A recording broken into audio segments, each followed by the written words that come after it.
For July 19th, 2013, I'm Jacob Music, and this is The Word. Here are some headlines. During the Manchester, UK leg of her worldwide Diamonds tour, Barbadian pop singer Rihanna was pelted with potato chips by members of the audience after arriving late to the show. The tour began on March 8th, 2013, and has grossed $50.1 million as of the 55th performance. Late arrival and cancellation have become endemic on the tour, which have led some people to speculate that the singer's use of recreational drugs may have escalated out of control. The name of Ariana Grande's debut album has been revealed. Named Yours Truly, the album will be released on September 3rd, 2013. The album has been preceded by lead single The Way, which has peaked at number 9 in the United States. In the U.S. online petition system, an American man known only as ED has created a proposal to adopt Miley Cyrus's Party in the USA as a national anthem. The petition to win an audience with the president must collect 98,000 signatures by August 1st. It currently stands at 1,200. Courtney Stodden, the young woman famous for wedding a man 35 years her elder, has released an erotic set of photos featuring her 53-year-old husband whipping her. The photos were uploaded to various celebrity blogs yesterday. Stodden first caught the public eye around the time of her nuptials in 2011. She was 16 at the time and enjoyed the full support of her parents. Pop star and actress Demi Lovato has released a statement about the death of actor Corey Monteith. In it, she says that it was the disease of addiction that killed Monteith and that his death was not a choice. Lovato may be seen as somewhat of an authority on the subject, having gone to rehab for the recreational use of cocaine and self-injurious behavior. It only takes one moment of relapse to potentially die, she ominously concluded the statement. Those were your headlines on The Word for July 19th, 2013. After the break, we will be back with a panel featuring Elizabeth and Annika, and we will discuss the issues of the day. And we're back. We will now be talking about a lot of topics to cover tonight on The Word, but I must amend the headlines with something very briefly that is broke within the past hour. There's very scant information available about this, but it is worth saying. Turkish soldiers have shot across the Syrian border. Now, we don't have very much information about that, but if anything else breaks during the recording of this podcast, I will update you. So on the panel today, I have Annika Wolf is back. Thank you very much for being here. How are you? Well, thank you. And yourself? I am fine. I would like some of the rain that you have down there in Florida, but, I will do with this lovely heat wave that we're having. We have no change. Every day is just hot, bipolar weather. hot. It doesn't know what it wants to do. F that. You know what? When I live in Miami, I complain about the weather all the time, like every day, but never mind. So we were supposed to have Elizabeth. I don't really know what her whereabouts are today. Here forthwith, she is unavailable, but she may be calling in later in the broadcast, so we may hear from Elizabeth as well. But let's move on to our first story. This was a great op-ed that I found in Fox Business News. It's called How to Find Passion in Your Life. It's written by someone named Steve Toback. He lays out these different hints or different very important points to remember when it comes to finding your specific path in life.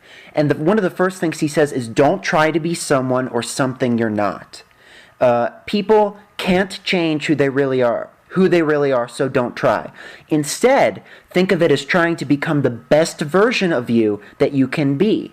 He says if that sounds like new age mumbo-jumbo to you, then you've definitely got a lot of work to do, starting with this. Take risks that terrify you. If you are somehow able to get inside the heads of all the people who have never found their place in this world, you'd find a hell of a lot of fear because that is what stopped them. If you haven't found what you're looking for yet, then you have no business staying with your comfort zone and not putting yourself out there searching for opportunities. No risk, no reward. In your experience, does that ring true? No risk, no reward? Where you don't ever put anything out there, it's going to be pretty boring. Yeah, and it's really a lot of these, positive thinking principles, or even just kind of, they're in self-help books. I don't know, they've been saying that since the 60s. So. Well, they have been saying that since the 60s, but, I think it still needs repeating, and I still think it's good advice. Well, I don't know if everybody does know that, because think of how many people toil away in jobs they don't appreciate just for the money. I know scores of people. But it's better to have a job than not have a job. Hello? When something clicks, go with it.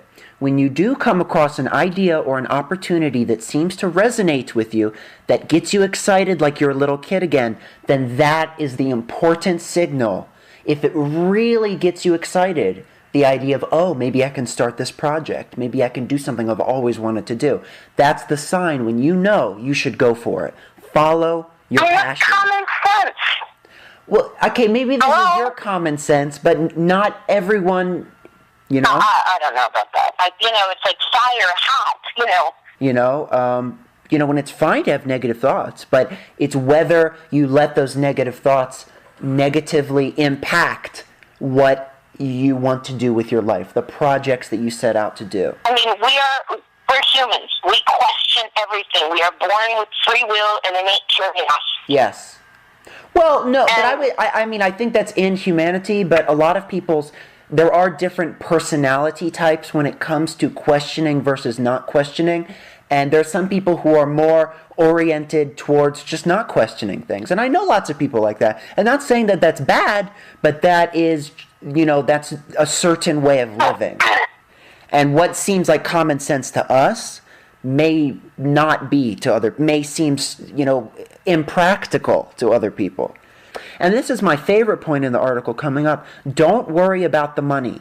I don't care if you have to work for free for a while. That's okay. If you find something you love to do and you're very good at it, the money will come. Really, it will. No, that's not true. And, I believe that's that. Not true. Well, I think if anything, keep your job. And that's certainly very practical. But, there is an argument, which I do buy into, that, your attitude determines the things that happen in your life.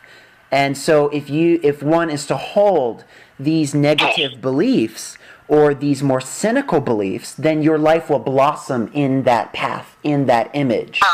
But, don't throw away, what pays the bills.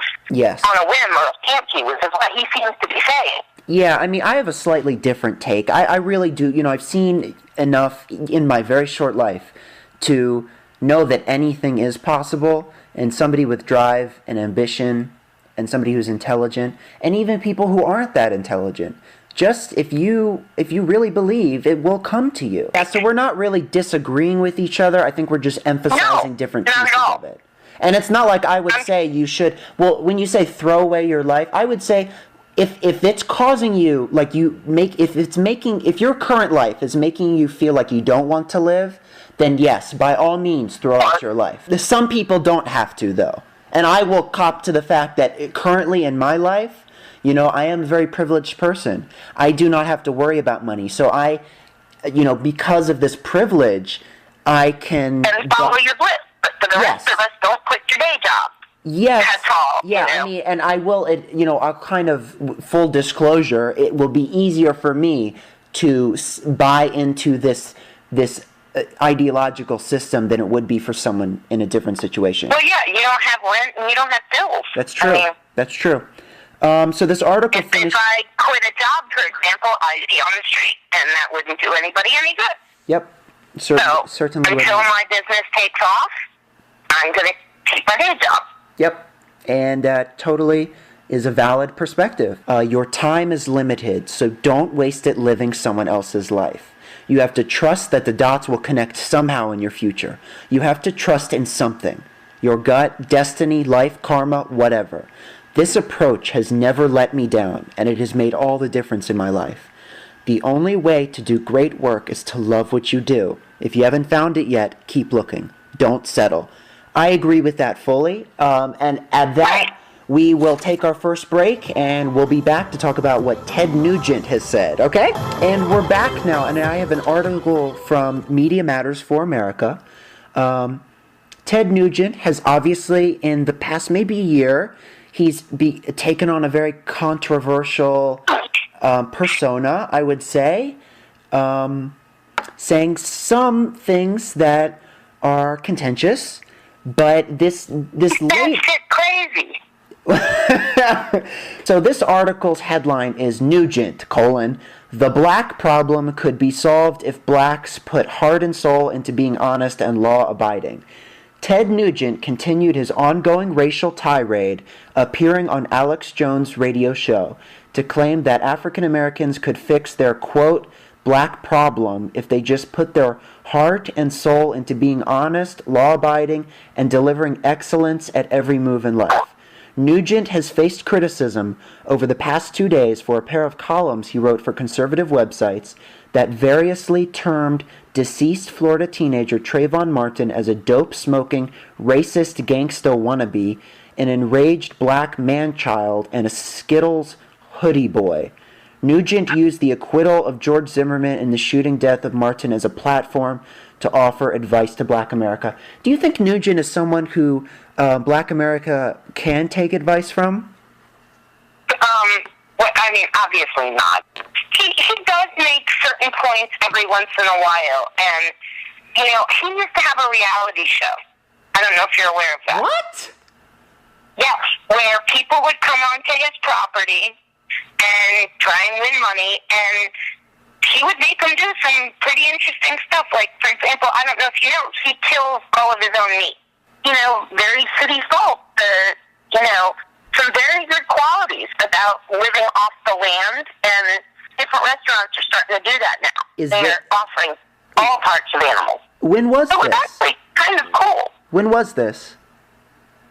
Oh, God. It was a while ago. It was on MTV or VH1, one of those channels. Ted Nugent on MTV? Cool. Yeah. Live off the land, and, you could tell he was nuts. Oh. But he also made some sense back then. Yes. I actually watched it. I actually liked it. It was one of the early it was a reality show, but it was not like they are now. It's a game show reality show. Oh, okay. I just can't even... you win something, you win money, you have to go through X, Y, Z. I can't... But, you need people look stalls and, The only thing I know Ted Nugent for is these various political statements that he's made lately. But I still think... Wanted Dead or Alive, that's what it was. Because... Okay, so let's get back into this more. So the article says Nugent began his rant by suggesting that blacks have bought into this lie that somehow they're oppressed when the president, the richest people in the world, are black. It's a dirty lie. You've bought into the big lie of Jesse Jackson and Al Sharpton. You're not a slave. You're not worthless. You're not inept. You can do anything you want to do if you just get out from the self-inflicted shackles that have been brought upon by the race baiters. Then, speaking of a racist industry, Nugent said that African Americans could fix the black problem tonight if they would put their heart and soul into being honest, law-abiding, and delivering excellence at every move in life. According to Nugent, the real shackles on black America 100% of the time come from black America itself. There's a lot to talk about in there. I disagree with him. Yeah.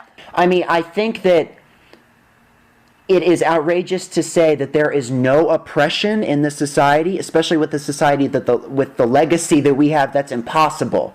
That's impossible. But it is a concrete, sustaining part of this society. And we can argue case by case whether there is a racial component in every situation. However, to say that it is a lie is ridiculous.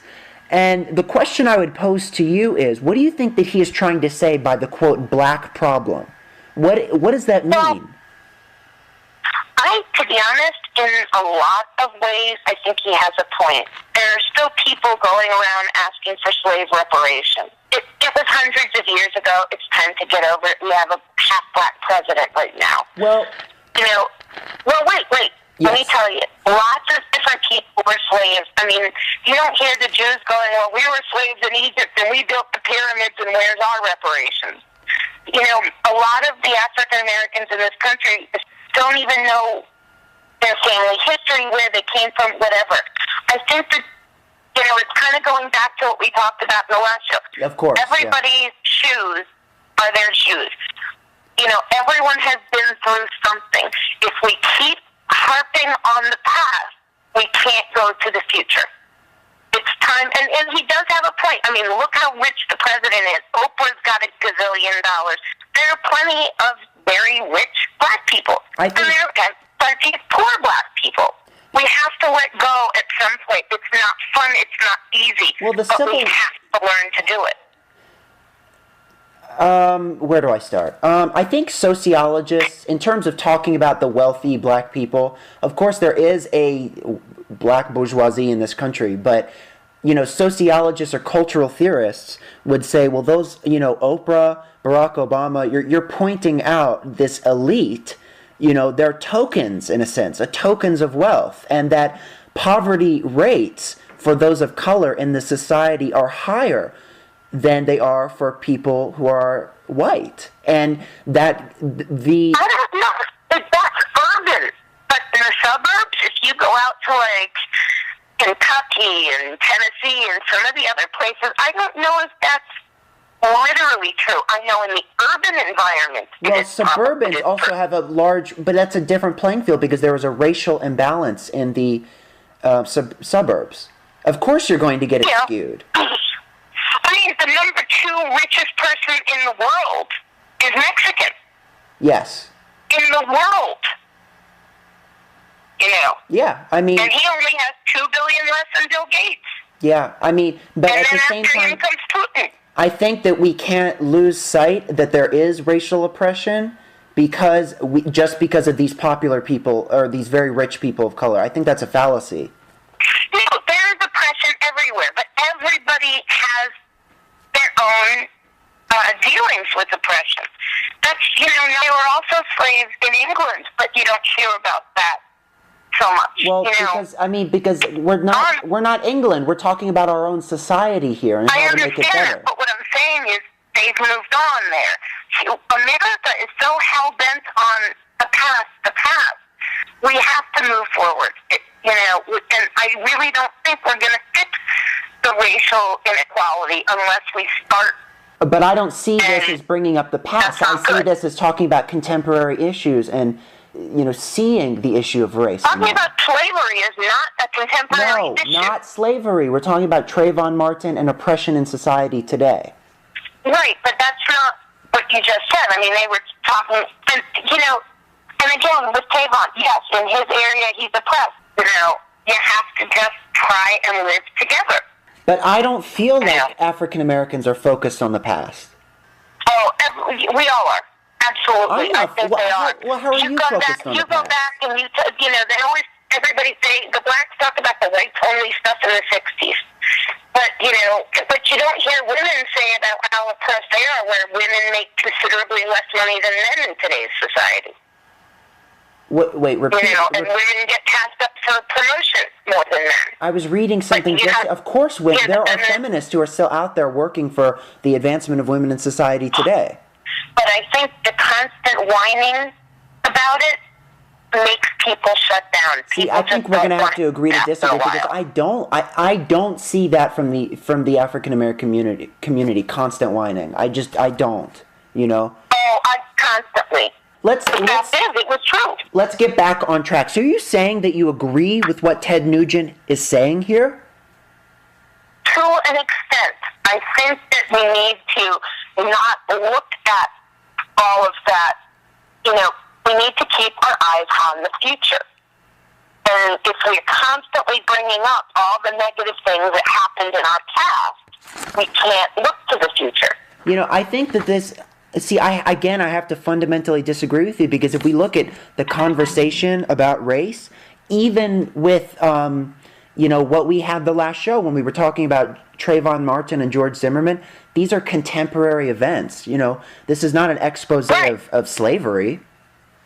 But don't forget, they all talked about Zimmerman as the white man. Your sister, for example, did not know that he's half Latino. But that's not the past. I mean, look, Obama doesn't ever talk about his white family, who are the ones who raised him. He has no connection with his black father. None. His black father abandoned the family. He was raised by white. Well, but let me ask you this. Okay, how No one talked about him as the half-white president. That only talked about the black part. Yeah, but that goes to the way in which society categorizes people by race. Let me ask you this question, and I think we'll agree.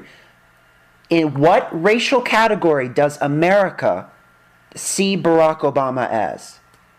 Oh, they see him as black because that's all he talks about. No. He's always talked about how he's black. Okay, does somebody need to hear you talk about a racial category before they see that in you? Not necessarily. Okay, because like you said last time, these, people who don't know that you're half Asian, they'll look at you and they'll say that's a white lady. But what they I'm saying is he harped on the fact that he was black. I don't think he harps upon it.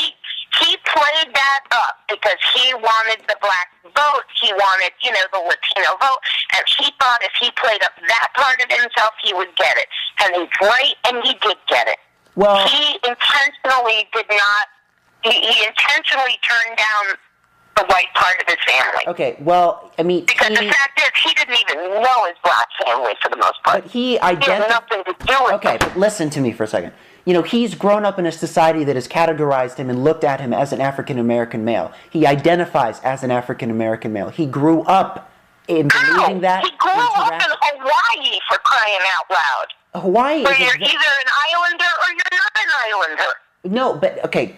Please. It's a whole different ball of wax down there. Okay, I understand and I respect that. However, being white has never been, if he's trying to flee from being white or being seen as white, that doesn't make any sense. Because being white has never been a liability in becoming president.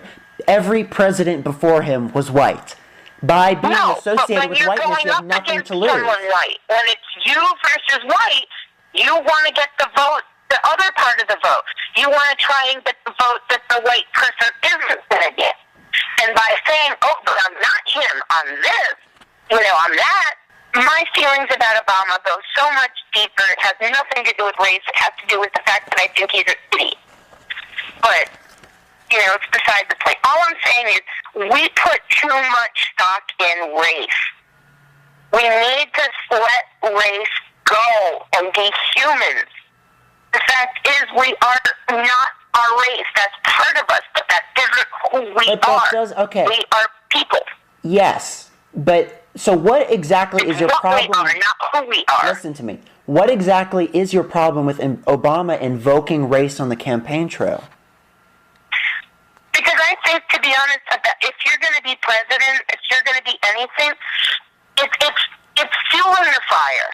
Race is what we are. It's not who we are. And I would love to see people, especially these politicians, saying, don't judge me on my family, don't judge me on this, don't judge me on that. Look at my track record. Okay. Well, that when Obama was first running for office, he and Hillary, they both had the two worst records for attendance in the Senate, and they were junior senators, both of them. Yeah, I don't know. They had somebody who died that had better attendance records than they did. Okay. What's your source for that? I'll find it. Okay. I'll find it. Okay. And I think that, but so you don't think that candidates running for election should invoke their racial background? Is that what you're saying? No, it would be nice for them to absolutely not invoke it. So then let me take this further. They do it so that they can be liked by a particular community so that they can get more votes. Okay, listen to me. Candidates invoke their religious beliefs, their faith, they invoke their commitment to families, their different values, their good relationships. I'm against all of it. Okay. Separation of church and state. Your religious beliefs shouldn't enter into it. Well, so they shouldn't really talk about personal characteristics, is what you're saying. No, they can talk about their personal beliefs, but they shouldn't be talking about their religion. Okay. Because their religion has nothing to do with government. It's supposed to be a separation of church and state, like Jefferson wanted. And that's principled, and I agree with that, and I can see exactly what your reasoning is. That's going to keep happening because, candidates want to make themselves more human. Obviously it's very advantageous. They can talk about their family and how much they love their family and things like that. But look how much some of them love their families and then end up with a sex scandal.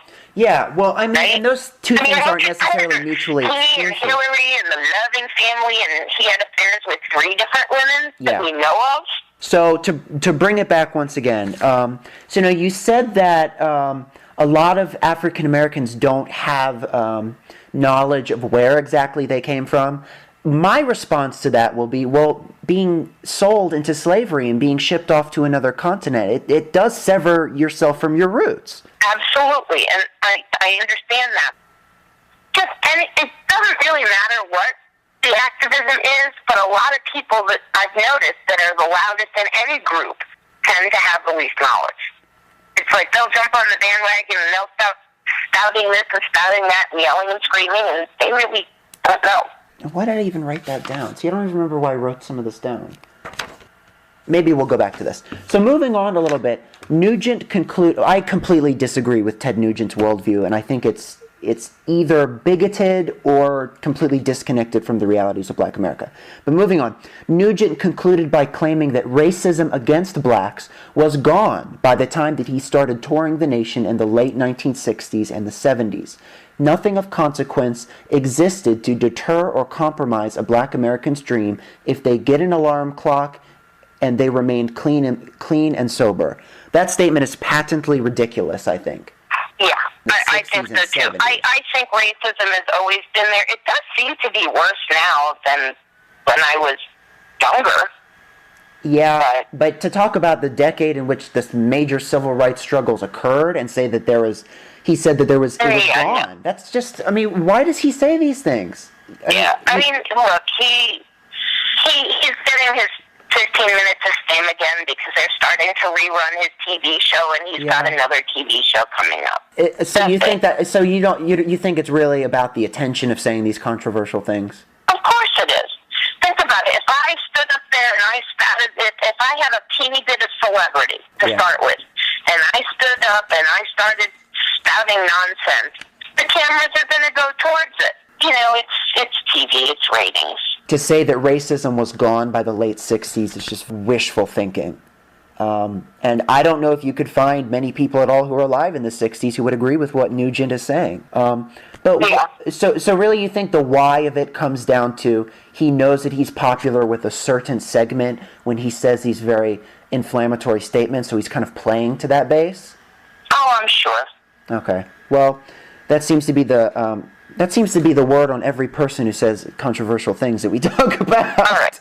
Congress only served 153 days in the entire year. Who? Wouldn't it be nice to get paid to work a third of the year, to get paid for a whole year? Who are we talking about? Congress. Congress only served 153 days last year. Yeah, well, I don't. 2012. I can't explain that. So this continues. He said more. Nugent also used his appearance on Jones' show to further attack Trayvon Martin, again calling the Florida teenager a gangsta wannabe involved with illegal people, and while alleging that Martin was emboldened by a Black Panther president to attack Zimmerman. I think the only white people who I've heard associate President Obama with the Black Panthers are very, very right-wing people who I think they fear black people. Well, he was a member. Okay, but he's not a Black Panther now. No. And I do not think that President Obama's ideology, obviously I don't know him, but I think it is a very erroneous and probably disingenuous claim to say that the way President Obama is governing the country is any way similar to the way that Black Panther presidential candidates like Eldridge Cleaver back in the day would have governed the country. It would not have been like this at all. Yeah. I mean, well, here's the thing. If you look at the presidents in general, they all seem to come from a small, specific little area. Correct. You know, and they're all Ivy League. They're all, someone once said that it's all part of the Skull and Bones Society, whatever. Yeah, both Kerry and Bush were members of Skull and Bones. Right. So, who knows? I mean, honestly. Yeah, but I mean, would you agree that it is an erroneous statement to say the Black Panther president? I think that's misleading. No, yeah, it's inflammatory is what it is. Yeah, you're right about that, but... It's just inflammatory. So we shouldn't even be evaluating because we know that there's not informational content there. No. Okay. All that is bringing up the past, trying to get people angry about stuff. And it probably has worked. I mean, and this concludes, to finish this off, in a February 10th column for World News Daily, Nugent wrote that civil rights leaders Al Sharpton and Jesse Jackson speak in ebonic mumbo-jumbo. Nugent wrote in a July 2012 Washington Times column, "I'm beginning to wonder if it would have been best had the South won the Civil War." Nugent has also claimed that real America is comprised of working hard, playing hard, white motherfucking shit kickers who are independent and get up in the morning. Obviously, this is an extremely problematic statement. Al Sharpton and Jesse Jackson. Being an asshole. Yeah, he's trying to get publicity because he's got a new TV show coming out. See, and I'm telling you, that's all it is. I didn't even know about that. The article doesn't even mention that. So this is not worth much more, but I will say that, you may disagree with Al Sharpton and Jesse Jackson, but they're very well-educated people, and, someone who speaks the English language can understand what they're saying in a speech. It's a dialect that people use, I mean, that's how things like Afrikaans developed. It's a topic. It's just a waste of brain cells. Well, hold on, one more thing. Well, no, that's a pretty hardy claim, what you were railing against, which was bringing up the past. But it doesn't seem like all this inflammatory stuff is to trigger real change or real debate, but to bring up stuff that piss people off. So let's move on from that. We're going to take a break and we'll come back and talk about Syria. And we're back. So we're going to talk about one of my favorite topics, a topic I'm passionate about, which is the war on Syria. And we are joined by Elizabeth. Better late than never, right? How are you? Are you in Syria? Pardon? Not the war on Syria? Well, I would argue that it is a war on Syria, but we'll get to that. We'll all have an opportunity to talk about that. But Elizabeth, how are you? I'm tired. I want to go home soon. I know, you deserve to go home. You're here now. It's crazy. Yeah. Okay, so let's talk about this, Syria. Senator John McCain has threatened to hold up the renomination of General Martin Dempsey as the chairman of the Joint Chiefs of Staff following a verbal clash between the two during a committee hearing. The senator is irritated that the United States has not entered the Syrian war or provided CIA mercenaries operating there with arms to depose the Syrian government and defeat its well-trained and disciplined army. America needs to stop being the world's policeman.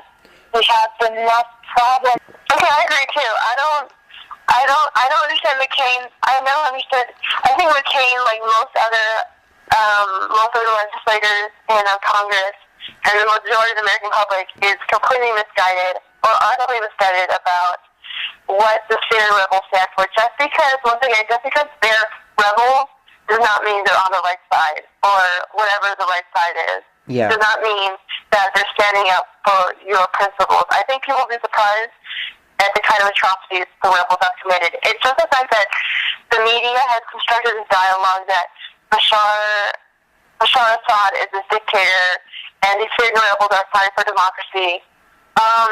Look what happened to Egypt with the Arab Spring. We took out Mubarak, we had the Muslim Brotherhood, and now the Muslim Brotherhood was just overthrown. There's another coup. I mean, look at what's happened. I mean, come on, people.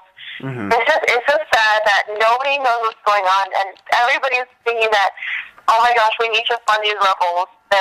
We need to get them. I'm like, no, that's not true. It's just the fact that people just don't know what's going on. People are misled by what the media told them, and it's just terrible in general, overall. It's because you're white. Doesn't mean you're white. just because someone is a rebel doesn't mean they're right necessarily. Absolutely. Absolutely. It's important to look at the language in which the media is using to describe a certain group. If you notice, rebels, anti-government fighters in Syria are called rebels by the U.S. media and the government. Anti-government fighters in Iraq or Afghanistan are called insurgents. They're doing the same thing, but they are called by different language to connote positive or negative. Insurgent, rebel can go either way, but insurgents has always sounded very negative. I think because I think the association will make with insurgents and terrorism. It was designed that way. Insurgents started as a talking point. I agree with you. It's interesting how the media. It's just sad though that everyone is just. I mean, I was the same way for a long time. Everyone just believes what the media said, and no one is investigating it further. I need to break in here. Media sources beyond the mainstream. Excuse me. I need to break in here at this point to update listeners on something that we broke a little bit before. The story between this is very timely, between Turkey and Syria. Earlier we talked about the breaking story that Turkey had fired across Syrian borders. We're finding out now that it fired on a Syrian village, and Turkish troops and tanks are seen moving across the border towards the Syrian village. Again, details are sketchy, but I will update you again if I get any more information. So yeah, let's move on back to this about Syria. So this is developing before our eyes. So McCain said, I must tell both the witnesses at the onset, I'm very concerned about the role you've played over the past 2 years, to which Dempsey replied, with all due respect, Senator, you're asking me to agree that we've been inactive, and we have not been inactive. And that brings to what I think is the most important of all. Senator McCain is acting as if the United States has been dormant in this situation. And maybe overtly it has, but covertly is a very different story. This Syrian rebel force, fronted by al-Nusra and also, the Free Syrian Army, would be nothing without the support of the United States, Saudi Arabia, Israel, and Egypt. I mean, it would not be anything, Absolutely, I agree. And we are spread so thin. We are in every country. We've got our fingers in everybody's little pies. Yeah. And when things backfire, do we take the blame? Absolutely. I mean, look at Osama. Yeah. We gave him how much in weapons and money when he was fighting the Soviets? Absolutely. Exactly. And he turned around and used it against us. Absolutely. I'm sorry. It's just interesting how people don't realize the consequences to their actions at all. Well, no, I think they don't care because they're focused on short-term policy goals. And what I agree with that. And what motivates that is the election cycle. We have a presidential election every 4 years. We have a, midterm in the middle of the presidency. So there is this pressure to show demonstrable results on the surface for the American voter. And the elections really start, yes, they're every 4 years, but they start campaigning 2 years before. So absolutely. And think about it, our election cycle really every 2 years. And the space between election cycles is decreasing rapidly every year. Mm-hmm. Soon, statistically, if it continues in this route, it may be just like a perpetual election campaign. But in which case, we'd see Congress be working even less. But that's how you get a 15% approval rating. TV is the one who says that they're responding to Syria. And Press TV is saying that Syria fired on Turkey? Yeah. Okay, because Press TV... Turkey is responding. Yeah, Press TV is also where I'm getting the information as well. But I want to mention back to Osama bin Laden. You brought up that, we were supporting Osama bin Laden as part of the Mujahideen in Afghanistan. It could be argued that, in a sense, we jump-started Al-Qaeda. We jump-started the Taliban. We did. So, we supported him financially, and we armed him. Yeah. And what happened is when the Soviets pulled out, we were supposed to give, more assistance for a government to be set up, and then we didn't. But and because at that point, America. Yeah, because our short-term military policy goal was just to get the Soviets to exhaust them, and Yeah, after that, we didn't the care. Soviets, and we made all these promises, and then we turned around and screwed him over, so to speak, and it made him so anti-American that Yes. look what happened all, 30 years later. We did not give 20 years later. we did not give a shit about the Afghan people until they were a threat to us. Absolutely. But No, not even until they were a threat to us, until after they hurt until us. after. You're right. It is until after 9/11/2001. They blew up the World Trade Center. Well, and I think that it also needs to be said that most of the 9/11 hijackers were from Saudi Arabia. Yeah, I think 15 out of the 19 hijackers were Saudi Arabians. 15 of the 19? That's interesting. That's 19, I think. That's believable. Because that's where he's from. Yeah, absolutely. It's interesting because his family is very wealthy. Yeah. Oh, very wealthy. The Bin Laden family is the second wealthiest family in Saudi Arabia. Absolutely. They're basically parts of the state, but that's not really talked about because that would be a lot to explain. But let's get back to this. Everybody thinks that he has no money and lives in a cave. And you know what? No, because like Tora Bora, and he was on that. Yeah, Tora Bora. To be honest, I don't know if he's really dead. Trust me, I don't think Al-Qaeda would have confirmed it if he wasn't. Yeah, because I think that they would have used it as propaganda if he wasn't dead. They would have tried to embarrass the United States. I think that's confirming it. I'm not into conspiracy theories, to be honest. I honestly think he is dead. Maybe they say he's dead because they're worried he's giving information. Who knows? Well, I really do think he's dead because Salahiri, I believe, is a new leader. I don't think we're appointing a new leader. Considering that Osama bin Laden, I think, liked being the leader. I mean, I don't know personally, obviously. But I don't think he would have handed down the power as easily if he were still alive. I really do think he's dead. Honestly, I do think he's dead. I don't think we need to see a body. I think, honestly, Al-Qaeda has more to gain if you were alive than if you were dead. I think, honestly, the fact that they confirmed it and then they were angry and they tried to plot more attacks since then, I think that says it all. I don't believe in conspiracy theories. I'm not a big fan of them. I don't know why. I don't know. I just don't believe in conspiracy theories. I think it's because of my background. I've had a lot of issues with Muslims having conspiracy theories, and it pisses me off. So I'm not a big fan of them. So in general, I don't have a good liking. But I do have them, though, regardless. But I just don't believe in that. I must interject here. I do believe in many conspiracy theories, however, not this one. I do think Osama bin Laden is dead for the reasons that Elizabeth has mentioned, that he would be more used to the Islamist movement alive, not dead. I mean, because if the United States was lying about this, then Al-Qaeda could just come out and embarrass our country like it never had been before. Let's say we captured him. So you're saying maybe he's dead, but we're really milking him for information. Who knows?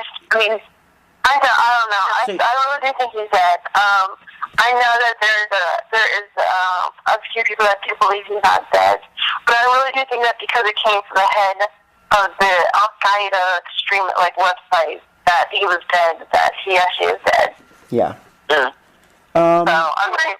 That's just my opinion. I mean, everyone's different, though. Well, let's get back to the question at hand, which is Syria. So I'm going to ask this question to both of you guys. Why do you think not only Senator McCain, but sort of the American policy establishment, both Democratic and Republican, are pushing so hard for intervention in Syria?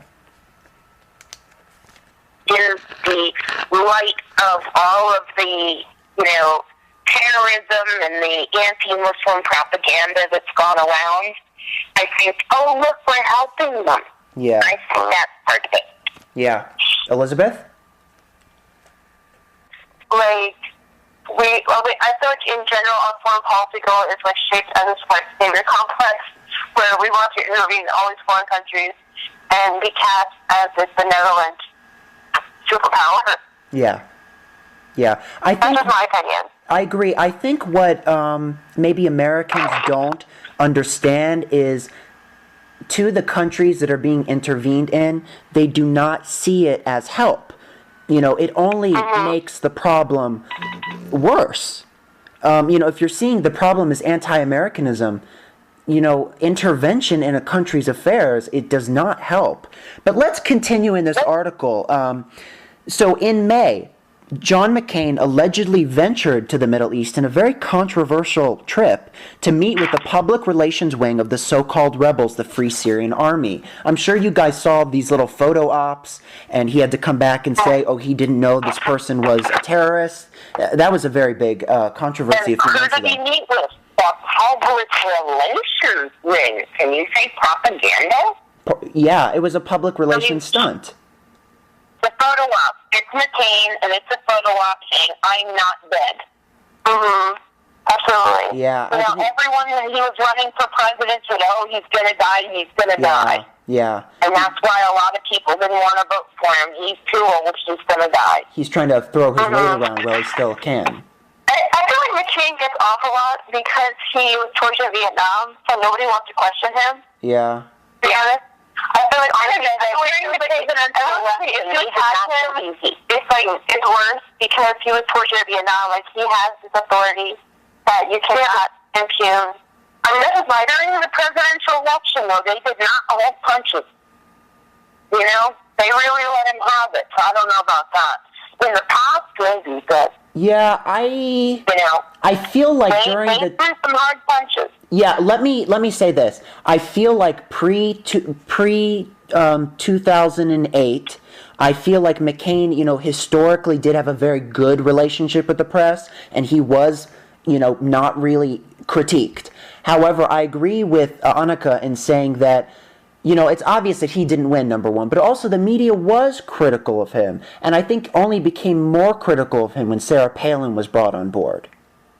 That was a big clusterfuck. He could have won had they not had her. Well, that's another topic. But so let's move on here. So McCain said only a small portion of the so-called rebels are radical jihadists fighting to convert Syria into a state dominated by Sharia law. In fact, the CIA-sponsored rebels are largely radical Sunni Salafists who behead Christians and feed them to dogs. Remarkably, McCain said al-Nusra only accounts for 7,000 out of the 100,000 mercenaries inside Syria. In fact, al-Nusra and al-Qaeda dominate the effort to topple al-Assad. Every single day, more and more extremists flow in. They're flowing in all the time, these extremists. McCain even admitted himself. Nowhere in rebel-controlled Syria is there a secular fighting force to speak of, the New York Times reported in April. The Islamist character of the opposition reflects the main constituency of the rebellion. FSA mercenaries are defecting to al-Nusra and radical Muslim groups in record numbers. So why don't politicians seem to get it that when we support the Syrian rebels, we are supporting this force? We are supporting Sharia law. I don't think people are thinking about it, to be honest. I think people are thinking of what they gain from it. But if Midwestern towns are voting to ban Sharia law because they're that concerned about it, why are they not concerned about Sharia law in actual countries that it may actually be implemented I think 9.5 people out of 10 don't even know what Sharia law is in America. Right, absolutely. Yeah, that's true.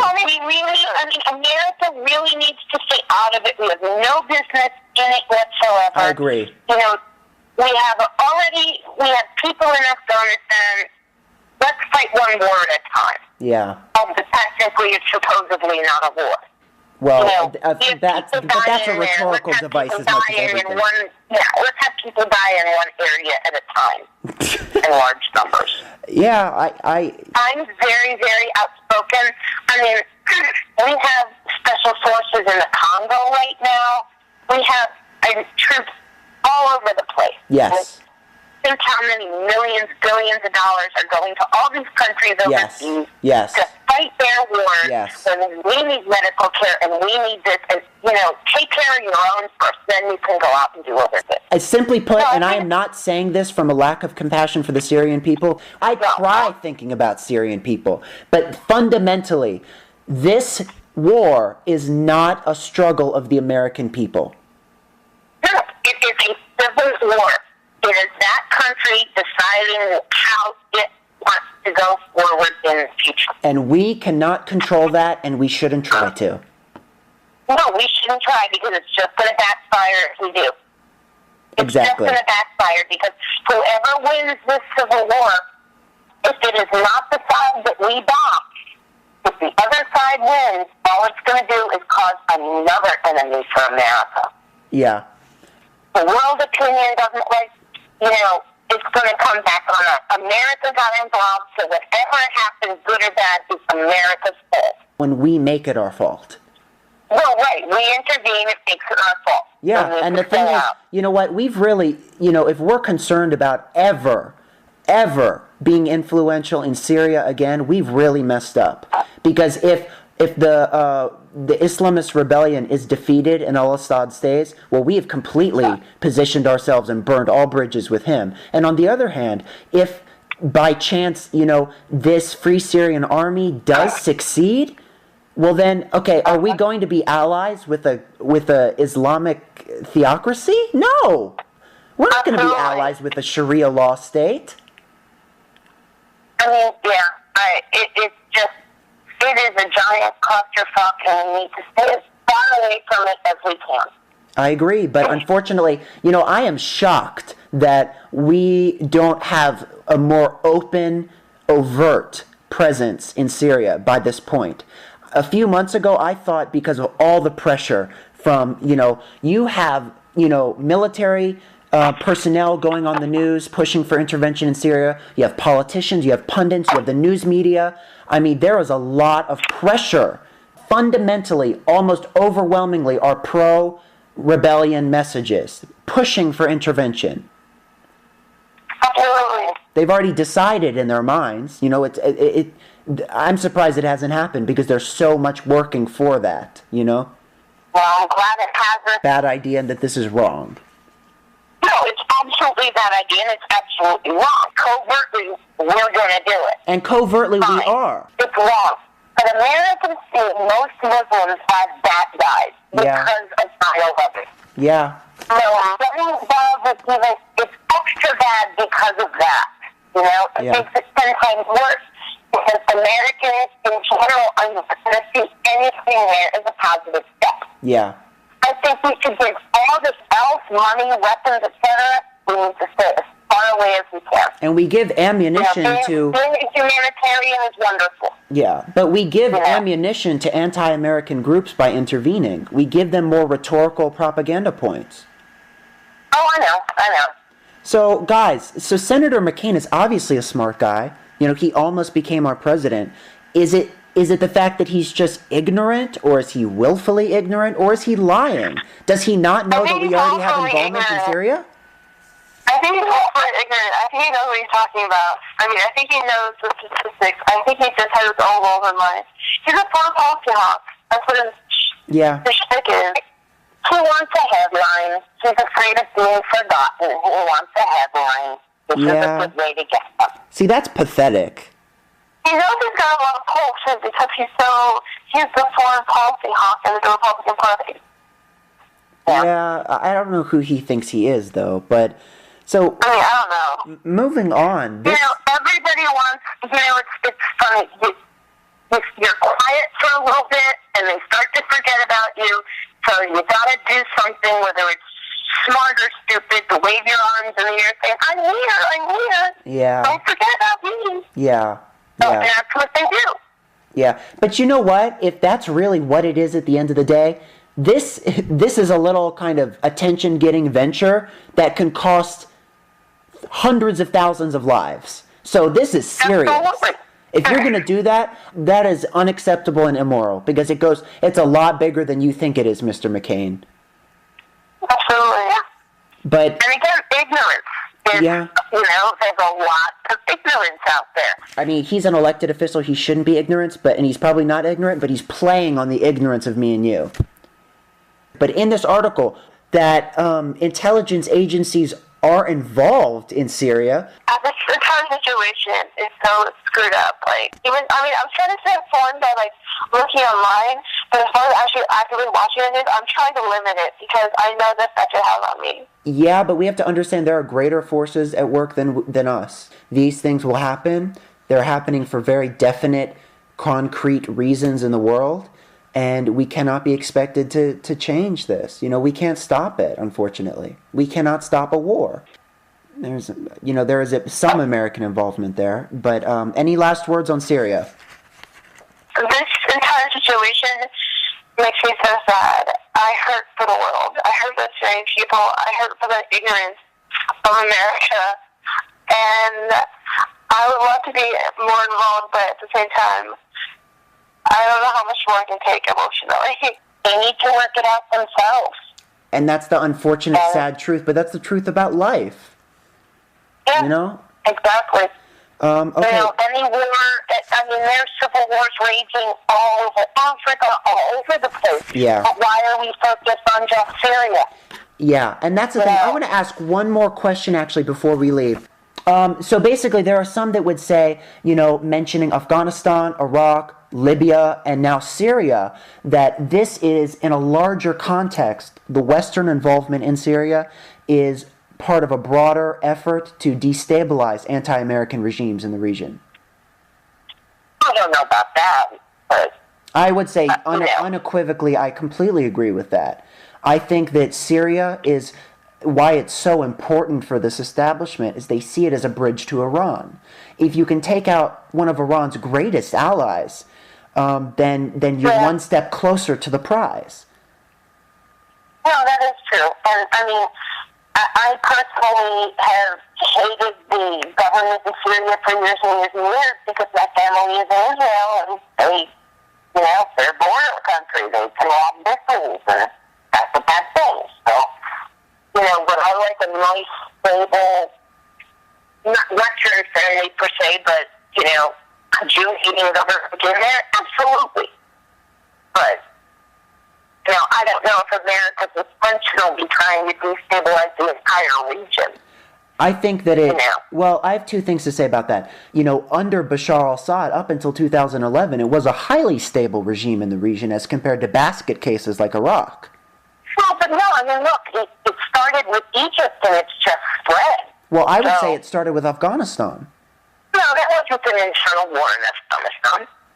But we just talked about the origins with, Soviet fighting there in the 1980s. A lot of that was not internal. They all came together to fight the big, USSR. There wasn't an internal war there. Oh, absolutely there was an internal war. But it was also an external war. At the time, they all joined together to fight against the Russians. Well, but there were those who did support the government of Afghanistan and did support the USSR. Oh, few and far between. People tend to be very observant of religion, whatever their religion is. And they knew that becoming part of the USSR would have meant no more religion because the USSR did not tolerate religion. Well, the plan, as far as the Soviets, was not to incorporate Afghanistan into the USSR, but they entered troops into the nation to bolster a communist government in Afghanistan that was not being accepted by Islamists. But there were many reasons that people in the cities, more progressive people in Afghanistan, who at that time actually existed, this is before the destruction of the next 20 years, women had the right to go to school for the first time.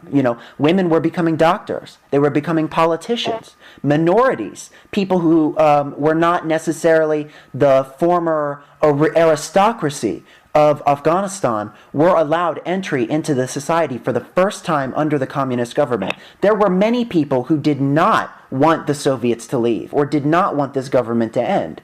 It was not a one-sided thing, and if it was a one-sided thing, it would have ended a lot sooner than 1992. Mm-hmm.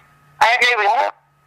Yeah, so I don't really know how we got to... so Sarah, do you believe this is part of a larger effort to destabilize anti-American regimes in the Middle East? Yes, I think that we want to. Why do you think that we're trying to see our superpower as China?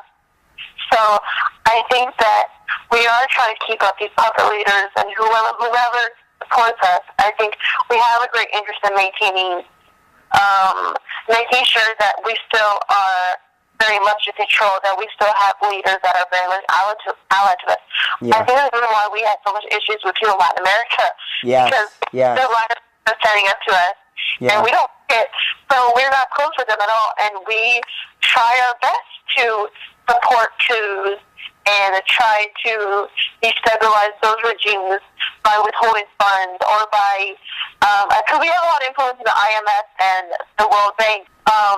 We try to not give them loans. We try to do whatever we can to make sure that whatever government's in place, we support. Look at the government in Colombia. Yeah. They're a family government, and we throw a lot of money at them. I mean, they're the definition. They're the textbook definition of a banana republic.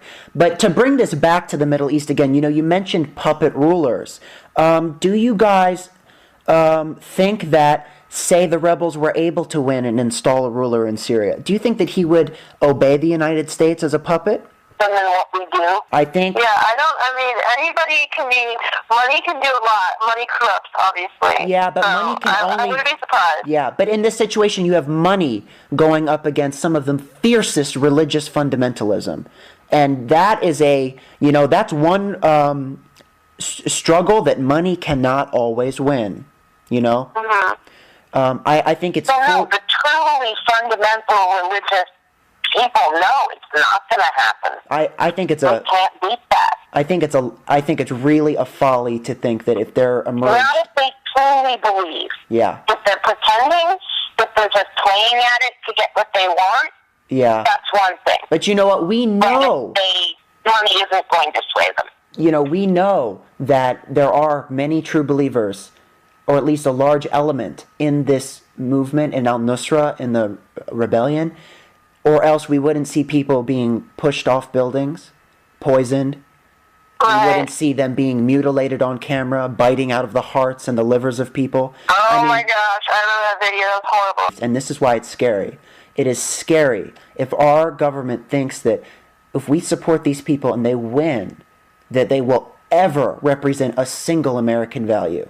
That's wrong. And on that, let's move on. We're going to take a break, and we're going to come back and talk about News Corporation's hacking scandal. And we're back. So that was a very vigorous, lovely discussion about one of my favorite topics, which was Syria. But let's shift to the UK and also the US.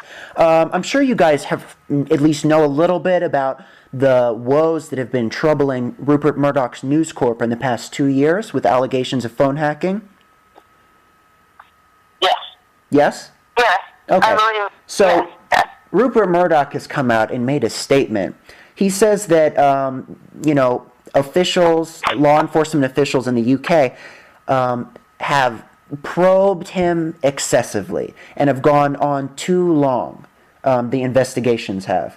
He conceded that in times during the investigation he used, quote, the wrong adjectives to describe his frustration at events over the past 2 years. I think it would be good to review some of the main points of this truly almost inhumane course of events. So it started when employees of News Corporation newspapers were accused of engaging in phone hacking, police bribery, and exercising improper influence in the pursuit of publishing stories.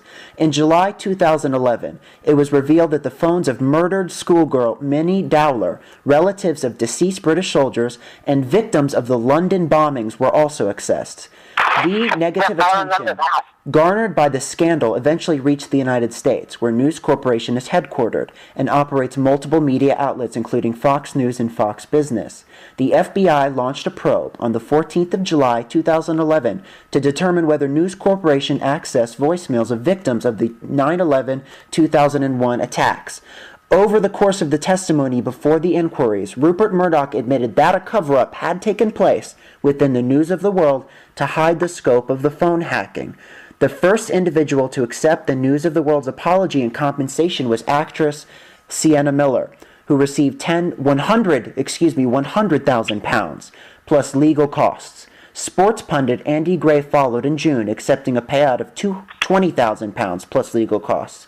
In April, The Observer reported claims from a former minister that Rupert Murdoch tried to persuade Prime Minister Gordon Brown in 2010 to help in resisting attempts by Labour MPs and peers to investigate the affair and to go easy on News of the World in the run-up to the UK general election of May 2010. I was so disgusted with her, with what she did to her. With what? Who did to who? Who did to who? With the going forward with the girl that committed suicide with all of her texts and, going on, but that just sickens me. I mean, it's really sick. It's, I mean, I didn't like Rupert Murdoch from before. I don't even remember what he did that made me not like him a gazillion years ago, but yeah. Yeah, but you know what? We don't hear about other media moguls engaging in not openly, but, we don't hear that Ted Turner has bribed the police. I mean, that is serious. I mean, if a large corporation, very influential, very visible, if they can get away with gaming... He needs to be in jail is what he needs to if they can get away with gaming the legal system, then what else can they get away with? When we talk about... Again, money talks. Yeah. He's got plenty of money, so he can get away with what he wants to get away with. And in the United States, that equals free speech. That equals the ability to act with impunity. Well, it's more than free speech. You're right. It's acting with impunity. Exactly. Free speech we have no matter what. Yeah, I think the... Free actions is what it comes down to, and he needs to be taken down a peg. Yeah, and what it boils down to is that is wrong. And then, again, like it said, tapping the phones of deceased soldiers and victims of terrorist attacks in London. I mean, is a story worth doing this, Elizabeth? I can't believe they were justified. I hate the idea of paying someone off. It just makes me so sick. It just smells of corruption. It is corruption. And lack of values, lack of anything. Like, I cannot believe that there's more outrageous. People have forgotten about it, for the most part. Yeah, in America, the only reason it was in the news today is because Rupert Murdoch decided to call the whole investigation excessive. He is blatantly exploiting people's pain for his own financial gain. And then he's not even making a farce of I'm doing it for the news. He doesn't even care about that. And he's advocating it, is what it is. Yeah, but he's acting like this is a burden upon him. Yeah, but he's also making himself seem like a victim when the fact that he was tapping the phone lines of murdered girls. What? And so this article goes on to say, the BBC reported on the 20th of May, 2011, that a senior News of the World executive was implicated. This report also said that the number of people whose phones may have been hacked may be much larger than had previously been thought. The High Court of the UK was said to have been told that notebooks belonging to a private investigator hired by News Corp. These notebooks contain thousands of mobile phone numbers, and police also found 149 individual United Kingdom Social Security numbers. Why has he not been prosecuted? Well, because he has people lower downs, like Rebecca Brooks, who can take... He has fall guy after fall guy. It's not him who's taking the brunt of this. It is the lower... it is his subordinates in News Corp, and it's a big company. So there are a lot of subordinates to go around. But corporations have unaccountable power in today's world, especially one that this corporation has the power to not only shape the truth, but manufacture the truth. Think about how powerful News Corporation is in just the United States. We're talking about Wall Street Journal, Fox News, Fox Business, Fox News Radio, and many other publications. People have found evidence suggesting that the private investigator, Glenn Mulcair, collected personal information about the family of the missing schoolgirl, Millie Dowler, following her disappearance in March 2002, and the subsequent discovery of her murdered body 6 months later. According to the paper, journalists working for the News of the World had hired private investigators to hack into Dowler's voicemail inbox while she was still missing. It was alleged that they had deleted some messages giving false hope to the police and to Dowler's family, who thought that she might still be alive and potentially destroying valuable evidence. On July 6, 2011, Daily Telegraph reported that the phones of some relatives of British soldiers killed in action in Iraq and Afghanistan may have been accessed by the News of the World. It was reported that relatives of some victims may have had their telephones accessed by News of the World in the aftermath of London terrorist attacks. Former Prime Minister Gordon Brown allegedly had his bank account accessed by the Sunday Times in 2000, and the Sun gained private medical records about Gordon Brown's son, Fraser. Now, I mentioned Rebecca Brooks. She's a subordinate, but also a fairly high executive in News Corp. At this time, she telephoned Gordon Brown to tell him that the Sun was going to reveal that his son had been diagnosed with cystic fibrosis, which information they had retrieved through hacking, and tried to persuade him not to spoil the newspaper's exclusive by announcing it himself first. Put yourself in Gordon Brown's shoes. Could anything be more infuriating than having a newspaper calling to say, hey, we know that your son has a terminal condition, and please do us a favor and not spoil it by talking about it. If they do have stronger libel laws, it does not stop a very lurid media in the UK. The thing that balances it out, though, is that you have garbage like The Sun and the Daily Mail, but you also, on the other side, you have the paragon of responsible journalism. What about OK? Don't forget about OK. Well, I don't know about that, but what balances out is you have News of the World and tabloid, but it's balanced out by the fact in the UK that you have, the paragon of responsibility and august journalism with the BBC. He is not going to be brought down. Do either of you think that Rupert Murdoch will ever be brought to justice? Nope. Yeah. I agree. I don't think so ever, honestly. That's so sad. I mean, unfortunately, money buys justice. Money buys justice. Unless you do something so bad and there's so much evidence against you, money buys justice. Absolutely. I could not have said it better myself. So Rebecca Brooks' trial date was set for the 9th of September 2013. So we need to keep this story alive because it is still continuing to this day. We need to be part of the minority who is still speaking about this. And when Rebecca Brooks... if she's willing to go down for him... Looking for promotion. So that's that. Any more comments on that enraging story? Nope, I think we're equally disgusted. I think we said it. We don't need to continue. So, I don't know if I'm in a really extent disgusted. Because of how many people were victims in this. I mean, we talk about soldiers' families, kidnapped girls' families, sick children. I mean, this is really just about the opposite of who you would target if you're trying to get good PR. He doesn't need PR. He doesn't care. With Fox News and others, he creates PR.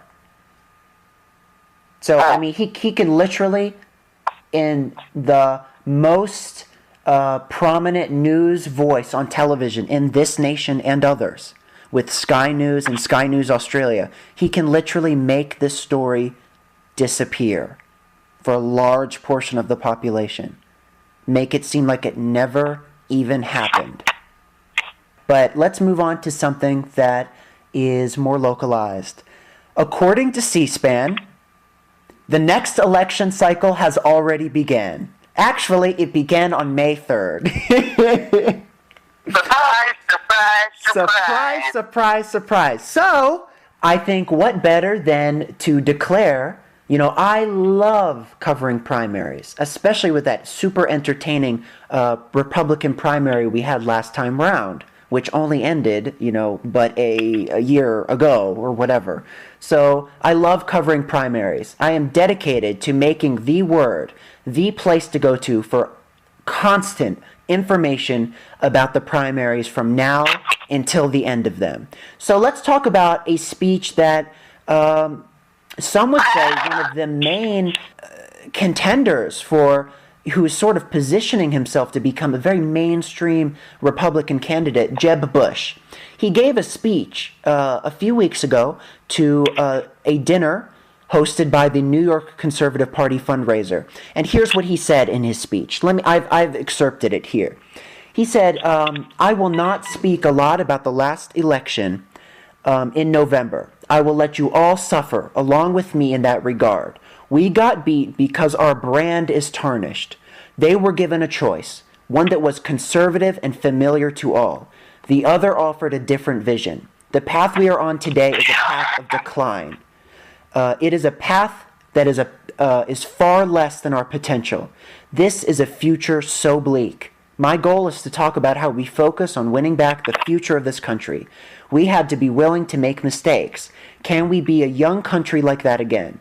The conservative movement can make it the oldest young nation on the face of the planet. So, Annika, do you think that this concept of the youngest old nation as a future for America will resonate with voters? I think it might. Yeah. And I'll tell you, of all the Bushes, I like him. I really do. I think he has a decent shot. If he disassociates himself from his brother, you know, if he makes people, we are so disgusted by Bush too. Yes. You know, we forgot about a lot of the good that Bush one did, and we're all disgusted about Bush too. Yeah. Well, it can be argued that Bush 2 was a more consequential presidency. Well, if we can get, you know, Bush 2 out of our mind, and, you know, he kind of more aligns himself with Bush 1, I think he could do it. He's intelligent, which is sort of holy crap for a Bush lately. You know, a lot of Floridians really liked him. That's true. They do. So, you know, who knows? Yeah. Elizabeth, do you feel that... I'll ask you the same question. Do you feel this concept of kind of the very, well-trodden concept of American renewal by looking to the past, do you think that will be a successful or saleable message in this next election cycle? Elizabeth? Hello? Annika, are you there? I'm here. Can't really understand you. I had literally missed most of what you guys were saying. Okay, I think that's totally fine. So, my battery's dying too, which is also one of the reasons. Elizabeth, thank you very much for being here, and we hope to have you on again, okay? I didn't understand what you were saying, but okay. Okay, I didn't get any of that. Okay, nothing you say will help out, because I can't understand what you guys are saying. Hang up the phone. You can... My battery is, it's my connection right now. It's really weak. Hang up the phone. Okay, so we're going to continue with you, Annika. So my response to you is, Jeb Bush is not somebody who I would support, but, I think that the concepts that he is introducing in this speech are very strong. And he is positioning himself as very different from his brother. He's obviously kind of rhetorical techniques that if he kind of stays the course, if he's working on it this early, can really reap benefits if he's serious about wanting to get the Republican nomination. Let me read more of his speech here. He said that they want us, so they meaning, his opposition, the Democrats, they want us to get used to 2% of GDP growth as the norm.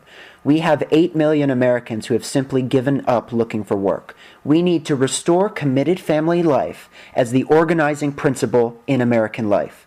We should open up federal lands for drilling. Immigrants are, he went on to talk about immigration then. He said immigrants are the economic engine of vitality. Then education. He said we spend more per student than any country in the world. The simple fact is that we spend a ton of money for students.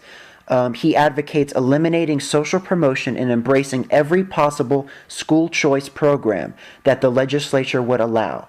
So he wasn't focusing on one issue. He was addressing various issues. And he seemed very, very rhetorically sharp in each of the issues that he did address. And very, while I think he could appeal to conservatives, very moderate at the same time. Yeah, I mean, he's intelligent. And right there it sets him apart from his brother. Yeah. Just in that one little snippet, you can see this man has a brain. Yeah, the one thing that I think Jeb Bush would that would really worry environmentalists is, at this point, I think it still is not a totally centrist position to open up federal lands and waters for drilling especially after 2010 and the BP oil spill. So I think that position will draw fire from those to the left of him, but I think that otherwise he is a very moderate Republican. He is certainly not the kind of Tea Party brand of Republican that we have seen in the past decade on the ascendant. Right. He's the kind of Republicans need. He's the kind of guy that I believe that he could be one of the next presidents of the United States. Yep. You know, he said, you can do anything you want to be. That sentence in itself doesn't make sense. To secure and what he calls an emerging nation kind of country. That is kind of his thrust here, that he wants to see America imbibe the spirit of a young nation, of nations in the developing world that still see their future as ahead of them, not as a country of decline. Which is a good thing. I mean, we are a fairly young country. We are, but I also think that in looking at the big picture, I think that it is. I think it's going to be an easy sell. I think it's what people want to believe, but I think that it does not jive with the larger geopolitical tides in the world. I mean, it is fine if you want to believe that America, as a world power, still has hundreds of years of steam left in it. But I would disagree, and I think the evidence pretty clearly stands on the other side. Yeah. You know, I think people want to believe it. They want to believe it, but I mean, 9/11 was a turning point. It was a turning point. You know, I would say that was the beginning of our. I don't want to use as dramatic a word as decline, because I think that's a little bit inflammatory, because I do think we have some years left in us, but I think that's the beginning of our descent as the superpower, as we like to think of ourselves. So while Jeb Bush is moderate on many of these issues, I don't feel like he would necessarily be a divisive president.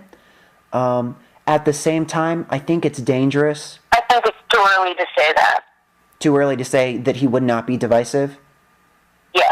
Yeah, well, and also, I mean, think of how He's just dipping his toe into the water right now. Yeah, you know? He's dipping his toe in, but also, if he does become serious, you're right, the media will make him divisive, because think of how MSNBC will handle another Bush running for office. I mean, and that's the sad part, is that they will look at him, just for his name. They're going to rhetorically castrate him. Yeah. You know? Whereas he really has, he's done a lot of good for the state of Florida. He's intelligent. He's got the capability to do it. Yeah, and I think the association with his brother will be used so much against him. Yeah. That might... I mean, he's got a hell of a hurdle to overcome. He has a hell of a hurdle. But I would say that he also has the amount of positive factors are getting to the point where they mightn't be able to outweigh. Because there is this space. Obama has become exactly kind of hated. George W. Bush is not the lightning rod anymore. He's not, No. But I think that... And as soon as people, as soon as Jeb opens his mouth, people instantly realize he's not his brother. Yes, I agree, because when I read this speech today, his brother in 2000 campaigned fairly moderately and said a lot of the same things, but it is very clear that, while he does say the occasional Bush non sequitur that doesn't make sense, it is clear that he has a very clear vision for where his candidacy would take the United States. Right. But... I mean, to go back to the larger point here, you will not be elected to office in the United States if you're too realistic about our time as a superpower. It's true, though. they want to hear. Yeah. I mean, look at Americans, we're number one. We're number one. Yeah. That's all we want to hear. Yeah. Whereas, yes.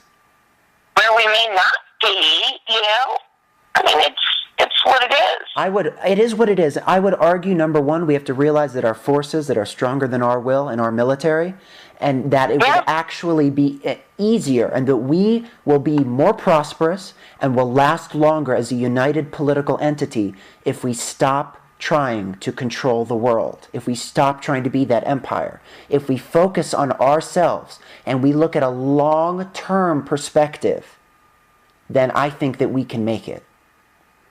Yeah, I agree. But politicians who sell this... Stay away from the past, look at the future. Yes, work at the future. Learn from your past mistakes. Yes. History is important. Yes. But learning from it is one thing, learning from it is another.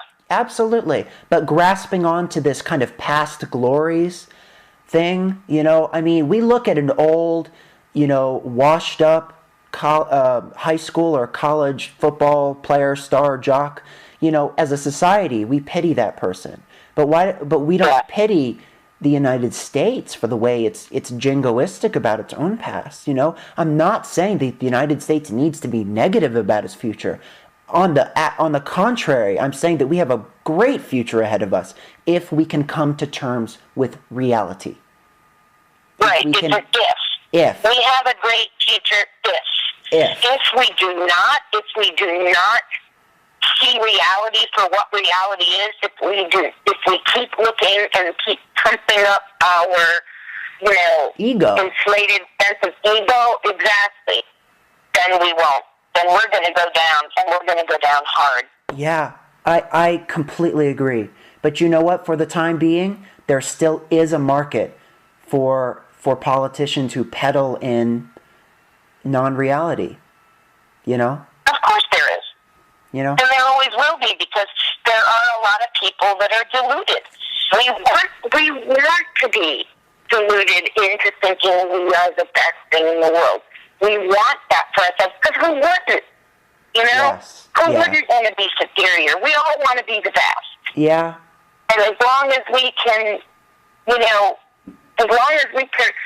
even if we can maintain the illusion to some by the rest of us carrying them, then fine. Absolutely. But Absolutely. as long as there are enough of us that can, we're not the best at everything. We're very good at a lot of things. We have a lot to offer the world. But we're not the best. And if we don't change certain intrinsic things in ourselves, we are going to go backward. Absolutely. Look, we're in debt like crazy. We have a lot of crime in a lot of areas. We have a lot of issues. We have a lot of issues. But in general, we're doing pretty good. I agree. So there's no need to be fixing those issues. There's no need to be alarmist necessarily.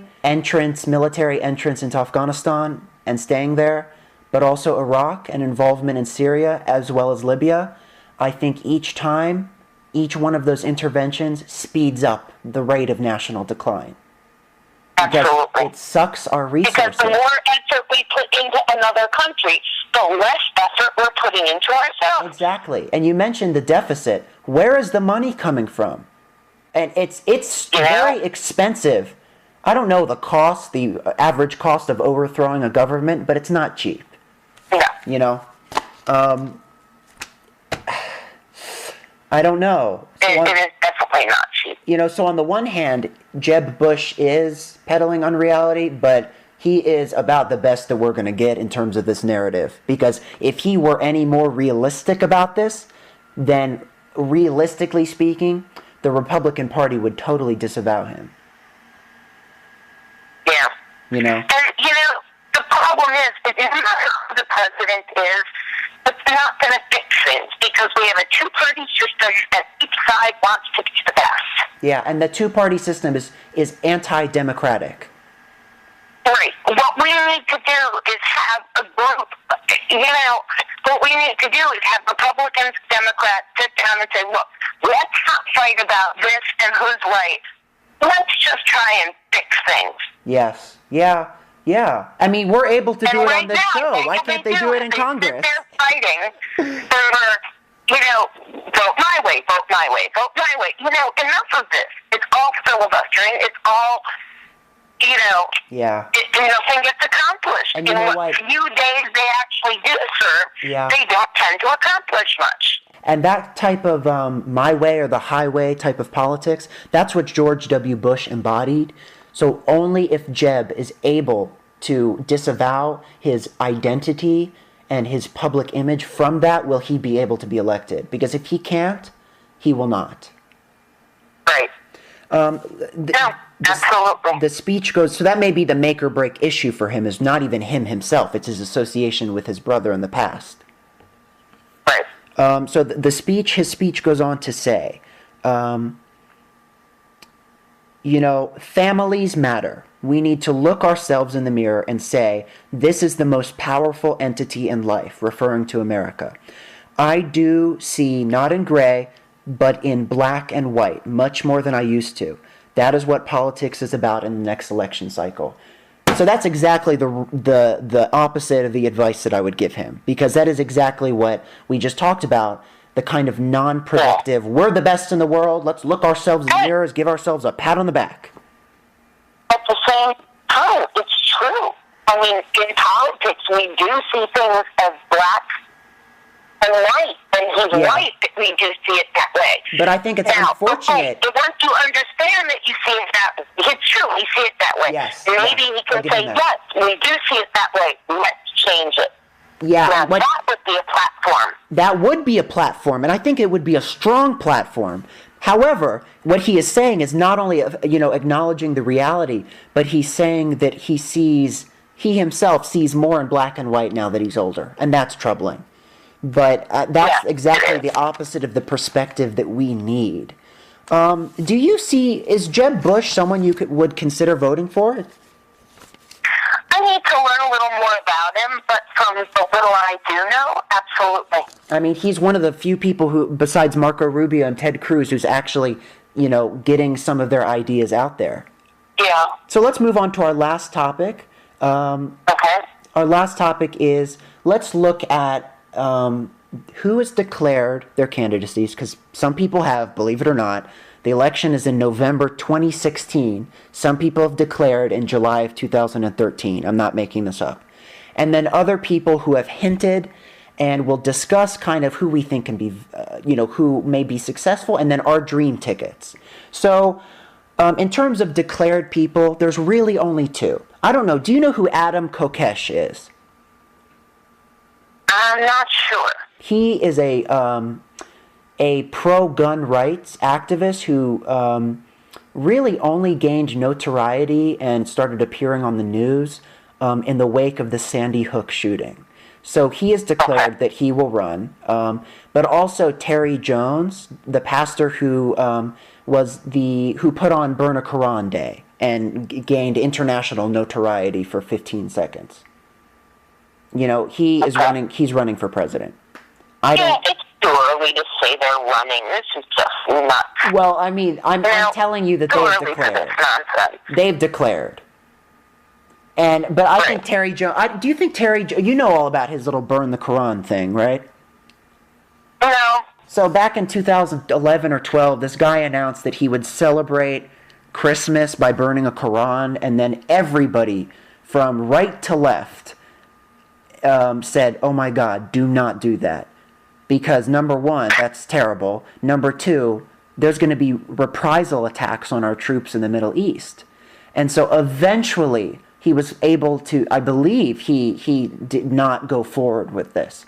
But that's how he got famous. I mean, he also became famous afterwards. He stayed in the spotlight by predicting that the world would end on December 21st, 2012, which it did not. Oh, yeah. So his bread and butter is really burning the Quran and proclaiming the end of the world. So, I mean, do you think that the conservatives, religious conservatives, would ever take him seriously? No, he's not going anywhere. No, but the minute that other people hear about his antics, I mean, you're going to have your, percentage of people that are like, yeah, get those Muslims, burn the Quran. And then, that they are such a small percentage that they're useless.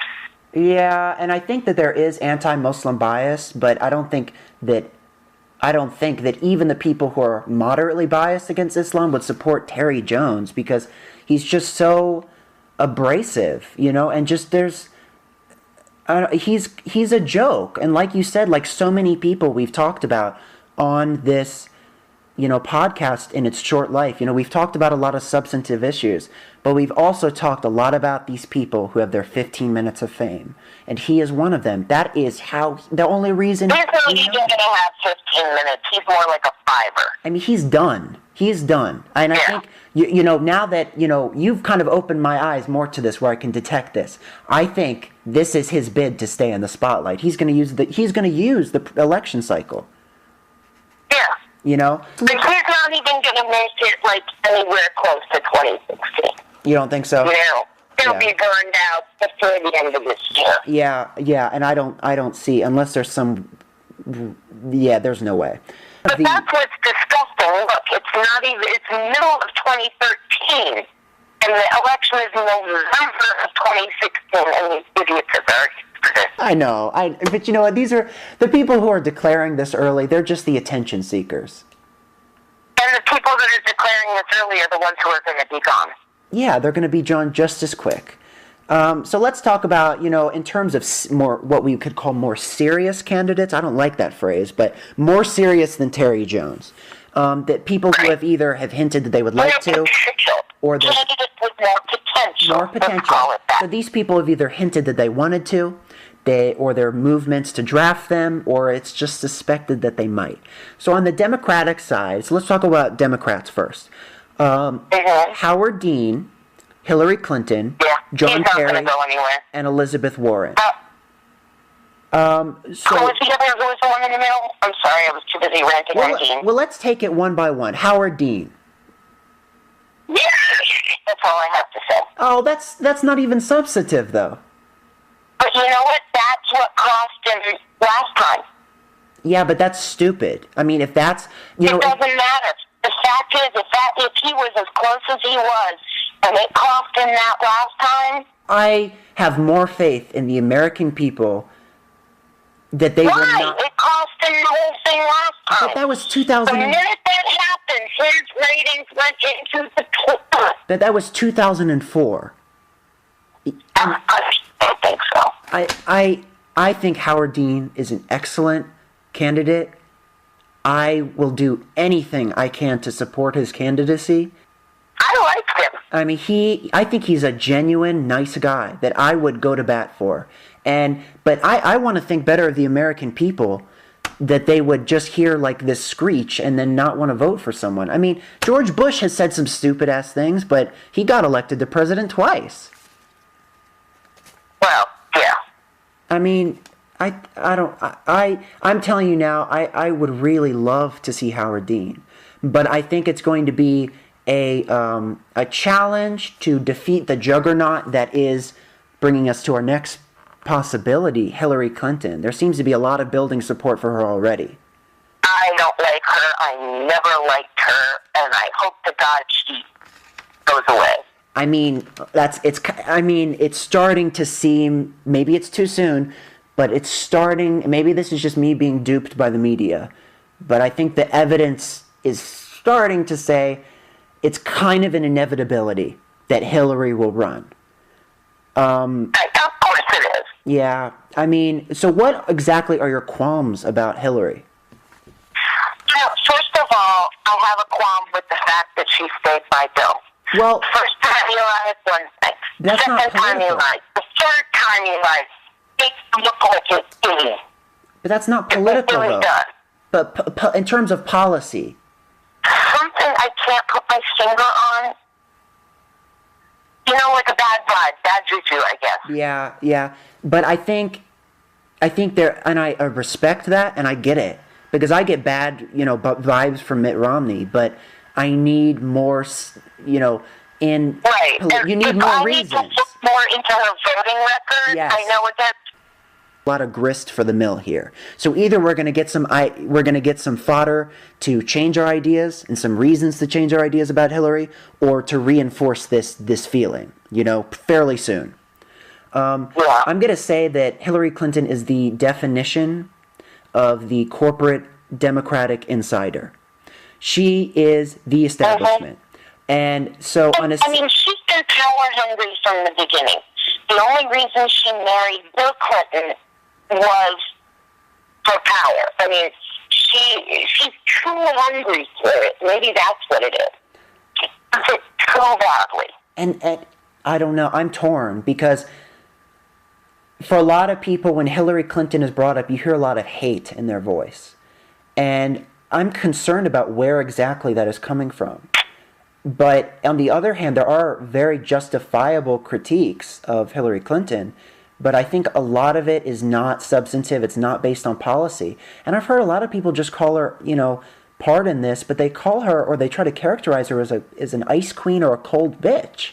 And I think, we have to look at, if we're looking at politics, let's look at politics, We need to talk about... Absolutely. But from the same people that already dislike her because they would just see her as too soft. I mean, they would, I could see that, now, but when she was first lady, when, politics wasn't it for her, I do remember that she tried to get a big health care bill pushed. Yeah. And it's like she almost cuckolded him. It's like she was the power behind the throne. And she, she made him look even dumber than he was. But that should reinforce your idea that she did have ambitions for the whole time. Right. And that's what I'm saying. The whole point with her is, she even married him. It's like I feel even less about her. It's not like she married him for love or this and that. She married him because she wanted to go somewhere, and I can't respect that. I'm sorry, I can't. There is this almost remarkable sense of inevitability about her rise, and for some reason that was cut short by even stronger phenomenon that was Barack Obama as a brand. So this is kind of, I think, a resumption of what her project was before. Do I think that she'll necessarily be disastrous for the country? No, but I don't want another status quo president. I understand, and I'm realistic, when every political structure that we have set up in this country is to crank out status quo presidents and leaders, but it is my sincere hope that she not become president, because I do not, if we need to focus on our country first and not worry about the outside world like we had both agreed on in earlier segments, why is it important what a candidate's position on Israel is? But the same could be said about the new Iraqi government. But it's not like the new Iraqi government is safe enough that we can rely on it. The Israeli government is established. They've been there for years. They're not going anywhere, and they're very American-friendly. And then I have a personal stake in it because my family is all there. Yeah, and I think, I don't, we've talked about this many times. I don't have that personal stake. I don't see a difference between intervention in one place and intervention in another place. And it's one thing to be... I'm not saying intervention, but it's nice to know that, God forbid something happens, we can at least use it as a launching spot. When the Iraq war and stuff was happening, we were going to use our air base in Turkey as a refueling spot, and they said no. Yeah, because the war was very controversial. Right. But if you're an ally's an ally kind of thing. I accept that, but at the same time, I don't know if Israel is necessarily a healthy ally to have if we're going to be that involved. Because if, like you said, kind of to know that we will be there for them, if that means that we will enter war with any country, or World War III, war with Iran, I don't think that that's positive for the United States, and I think that will hasten both Israel's downfall and the United States. Right. My point is just, though, if you're going to be an ally of America, you don't turn away when it's not convenient. You either are or you're not. Well, isn't it? Well, and there are arguments of why Turkey did what it did, because the invasion of Iraq was an aggressive war. It violated international law. It was condemned at the UN. So there are reasons. Turkey had a lot to lose, by being seen as a supporter of U.S. imperialism. Right, but the U.S. has supported Turkey through all kinds of shit. Yes, so, but Turkey couldn't invade. We were there for them. Yeah, it's true. It is true, but Turkey could not invade Mexico and expect us to go along with it. But when a neighbor is destabilized, that is something that you take very seriously. And we don't deal with it like the Middle East does. And at the time, our administration was framing that as the your way or the highway thing, so they were framed as anti-American. But Turkey is not anti-American. Yes, Islamists are gaining power there, but it is still one of our greatest allies in the Middle East. That is not without question. So I don't really know how we got to where we got to. To look at. We have a lot to digest, but we also have a lot of time to digest it in, before... unfortunately... We started talking about the presidential election, and, and things like that, international policy, foreign policy, are going to be good. Now, one thing about Hillary that we were talking about that bothers me is when the whole Benghazi thing came out, she kind of played with her head in the sand. Yes. And I really made me disrespect her. Me as well. Yes. I mean, that's where I give credence to people's allegations. She's sleazy. That's the best way for me to... She's sleazy. Well, I don't think that she's sleazy, but I would say that she has a certain arrogance about herself and what she can do, as a member of the establishment. I don't know. As Secretary of State, she had a lot of damn power. And yeah, but she wasn't steering her own ship, though. I mean, she was taking orders from the president. Oh, please. I think she had plenty of power of her own. I see. So. I don't have information that contradicts what you're saying, but I don't think I can agree. She tried to hide Benghazi. She tried to make it as if it was nothing. You know what? But it's so much larger than her, because this is the policy of this administration. Well, who sets the tone? Who sets the tone? It's not Hillary Clinton. It's not the Clinton administration. It's the Obama administration. That's true. That is absolutely true. But she has been, how do I put it? She has been one of his most ardent supporters. Sure, everything he does with God. But what else do you expect from a member of his administration? I mean... she is his employee. I mean, she was carrying out Obama's foreign policy. She was giving out Obama talking points. Those things are... But it was her policy, too. She agreed with it. Well, I don't know. I can't say that. I don't know if she would do... I know if you're in that position, you do what you're told.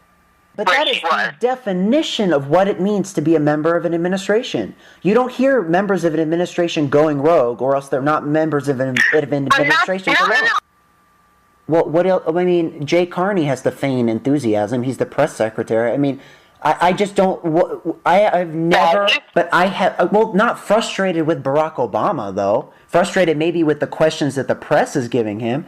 But, I mean, I challenge you to name one member of an administration who is not behaving the way Hillary Clinton is. As she is not doing anything extraordinary, or I should say past tense. I don't even know the names of people I need to know. So you can't name one.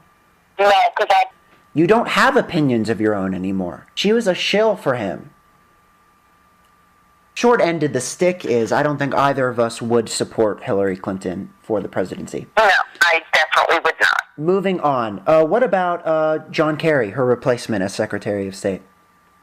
Don't even get me started with him. He was a weak candidate in 2004, partially because of the when it was, but also because I don't think that he took pride in being a Democrat. He seemed very meek. He seemed like he was cowering in front of the specter of Republicans, terrorism, and George W. Bush. And I don't know if he's the person that we need. We need as president, but also the person that the Democratic Party needs. I don't think that he would fit the bill. And I think that if by some chance it comes to the point where, Hillary falls through, there's a power vacuum, and he can oust a dean, I don't think that he will ever become president. No, he did. no way. He blew it back then. He's not going to do it now. Yeah, I mean, and I think whoever does end up coming to the forefront is not going to be someone who has run before and gone anywhere. So it's going to be sort of like a Barack Obama We've gotten phenomenon. jaded as a people, and I think we want some new blood. Yeah, and John Kerry, I don't even know any Democrats who are enthusiastic about John Kerry, you know. No, I don't think anybody really likes him. And So we got Kerry. And it's not like I particularly dislike John Kerry. I think that he was treated very unfairly in 2004, but I don't think that he's a very strong campaigner. So I don't even really. You know what? You know, it's like Dan Quayle. Dan Quayle. You know, my dad met him at a couple of functions when he worked for the state of Maryland. Yeah. And he said Quayle is actually one of the brightest guys he's ever met. Wow. He just is so camera shy that he flexes everything and he loses it. It's a politics. It doesn't make sense. Yeah, why did you even enter politics? My dad said he couldn't. He's completely out of it. Oh, He could have stayed on and did something small, but, you know. Or maybe he should have been aiming for a job that wasn't so public in the first place. Right. You know? It doesn't, like, you get some great people. Like, McCain would have made, I think, a good president at the time. And then they'd stick in with Palin. It's like, what the hell? I can't believe that she was his choice as a running mate. American campaigning today, I mean, it brought the attention, however, for a temporary period, back to McCain at an important point where all his thunder was being stolen by Barack Obama. You know, for the next week, the only thing that people could talk about is, wow, where did she come from? Who is she? She was an enthralling presence, but it quickly became clear that she was not very knowledgeable about the world. Yeah. But moving back onto the future, so finally, another person who I'm a big fan of, but I think would have a hard time, I think she'd make a great vice presidential candidate, but it's also been suspected that Elizabeth Warren would run in the Democratic primary. You know, you're going to laugh at me, but I really like Elizabeth Dole. Elizabeth She's Dole? done some really good work. No, she's running for Congress. She is? Yes, she is. See, I had no idea, and I'm a news junkie, so that's bizarre. She needs to get some better PR. I think it's in, like, Wisconsin or something. Oh, well, if I even heard about it, I mean... She's a lovely person. She is a true advocate for the people. She's an advocate for banking honesty, and she's suffered a lot of criticism, and I worry that... Yeah, I know she's into banking honesty, which is absolutely fantastic. Yeah, she's one of the few people who are actually making banks be accountable for the things that they do. But of course that's made her a target. I worry that she could become the next Hillary Clinton in the sense that she could become the next hate figure. And I think that would be undeserved, because I think she's doing exactly what a public official should be doing. But I think it would be an uphill battle for her, but I think that I mean, of course I would support her, but I just don't know if it's her time yet. And I think she might be a little bit too easy to be attacked by Republicans. Speaking of Republicans, it seems like these days the Republican field is a lot more dynamic and there's many more contenders. So we're not going to go. We don't have enough time to go through these one by one. That's why I am a registered Republican, because I want to vote in the primaries. Yeah, they're more exciting. However, I feel like voting. They're more exciting primaries. I follow the Republican primaries more because they're very entertaining. And I think they have more to offer. I think with the Democratic Party, they know who they're going to lock in before they lock it in. In these and I mean that's not satisfying. But so I'm just going to run through this list of names. If anybody catches your ear and you think that they'll run, we'll talk about them. But potential Republican candidates at this point include Jeb Bush, Dr. Ben Carson, Ted Cruz, Ben Carson has no political experience. So Ted Cruz, Ted Nugent, just shoot me, Rand Paul, Rick Perry, Rick Santorum, Donald Trump, Kelly Ayotte, Michelle Bachmann, Newt Gingrich, Nikki Haley, Sarah Palin, Marco Rubio, and Paul Ryan. All right, Ryan isn't going to do it. He's too controversial. Rubio, he's got a lot of hurdles to overcome. Nugent is a joke. Nothing's going to happen there. Well, Rick Santorum's controversial, too. Rick Santorum is a nut job. But there was a strong conservative element that kept him, that he had enough to stay in the race a long time. He was able to, he had enough of a base to survive longer than any of those other flavor of the month candidates. Herman Cain, Newt Gingrich, Michelle Bachmann, what's his name? Rick Perry, etc.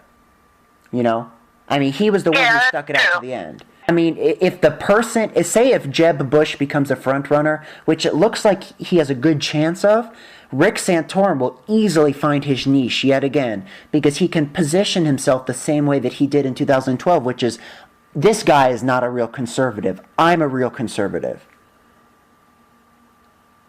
And there's a big audience. You brought up Ben Carson, so you're right. Ben Carson has no political experience, but he is. No, you don't start with presidents if you don't know what you're doing. Yeah, well, he's a brilliant speaker.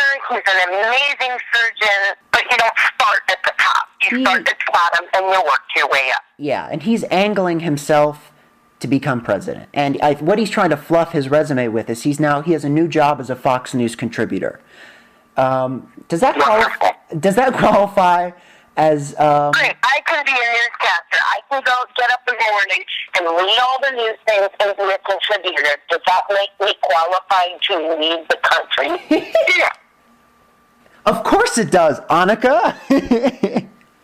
I can edit that out. Oh, come on. Don't you think I'd be a great president? I'd tell everyone to go fuck off and do what I wanted. Yes. Like golf all day. Just kidding. I don't golf. I don't care if everybody hated me. I would tell it like it is. I'd let the people know what's really going on.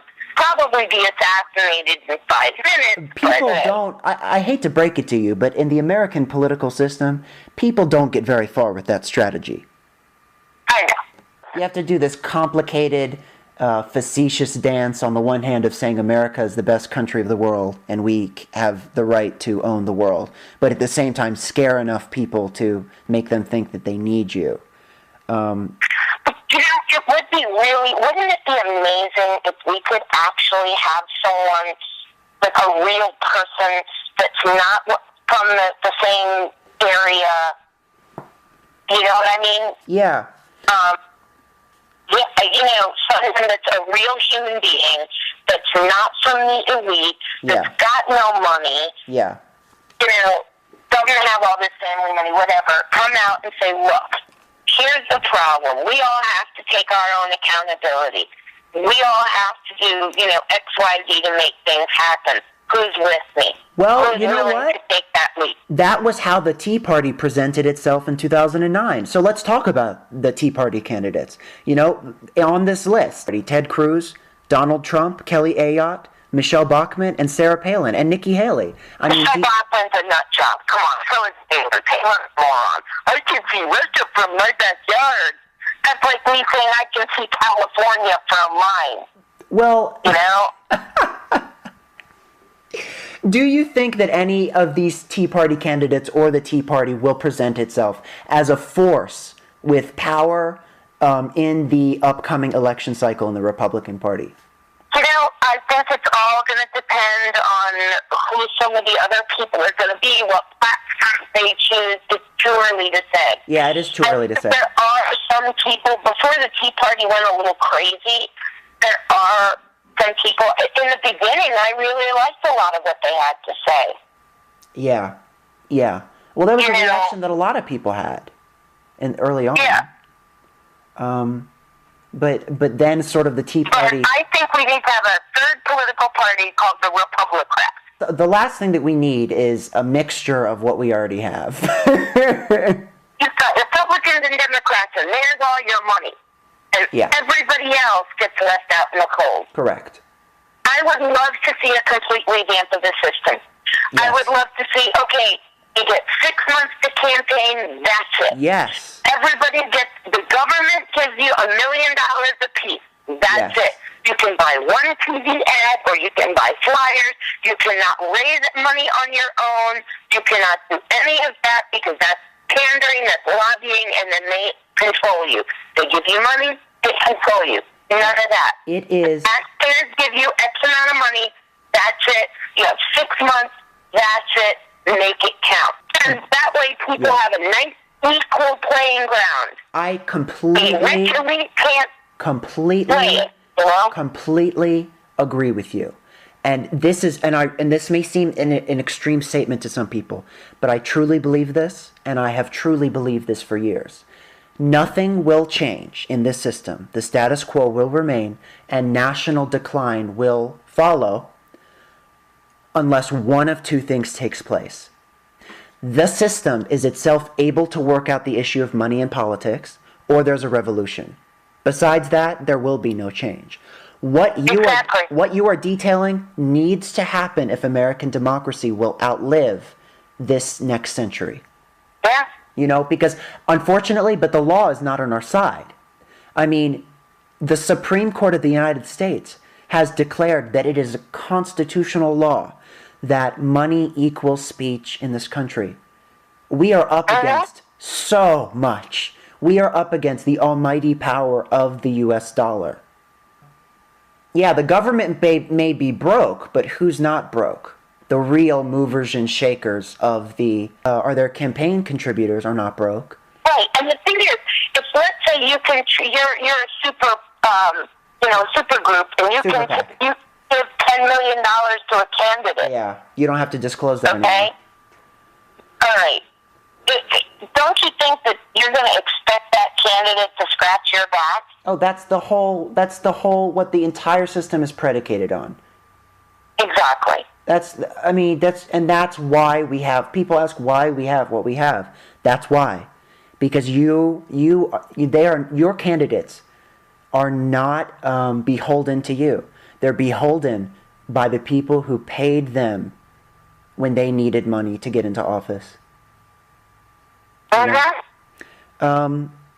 But let's wrap this up, because this has been a great discussion. Again, I think that you are one of the most, I mean this, I think that you are one of the most insightful people that I know. I'm just opinionated. Well, I don't think that it's, well, because there are a lot of people who are opinionated who I wouldn't say are articulate or are, there are a lot of people who are opinionated but are hypocritical. I don't think that you are a hypocrite, and I think that you speak from your heart. I think that you're fearless, and I think that, like me, you're not afraid to say what you truly feel. And so I appreciate your contribution here, and it wouldn't be the same without you. Thank you. So before we go, what would your dream ticket look like for Democratic, but also Republican presidency and vice presidency seat? And it can be in terms of politics or entertainment value. Entertainment value, okay. Let's see. My dream ticket right now for Republican. Okay. I would love to see Jeb Bush and Ann Richards. Okay, Bill Richardson? No, Ann Richards. Ann Richards. The governor of who? She used to be the governor of Texas. Oh, Texas. Wasn't she a Democrat? No, she's a Republican. Oh, okay. But she was kind of actually pretty open-minded, I recall, right? For certain things, yes. She was very tough on crime. Yeah. Very tough on crime. But she was sort of known as a negotiator, right? For certain things, yeah. I really liked her. She had a lot, when they were talking about woman president, I was like, why are they forgetting her? Why, they're picking Taylor in there. According to Wikipedia, she is a Democrat. She is a conservative Democrat, of course, because you need to be in Texas, but she is a Democrat. I did not know that. I thought she was a Republican. Well, you would expect it, but yeah, I mean, she's a conservative Southern Democrat.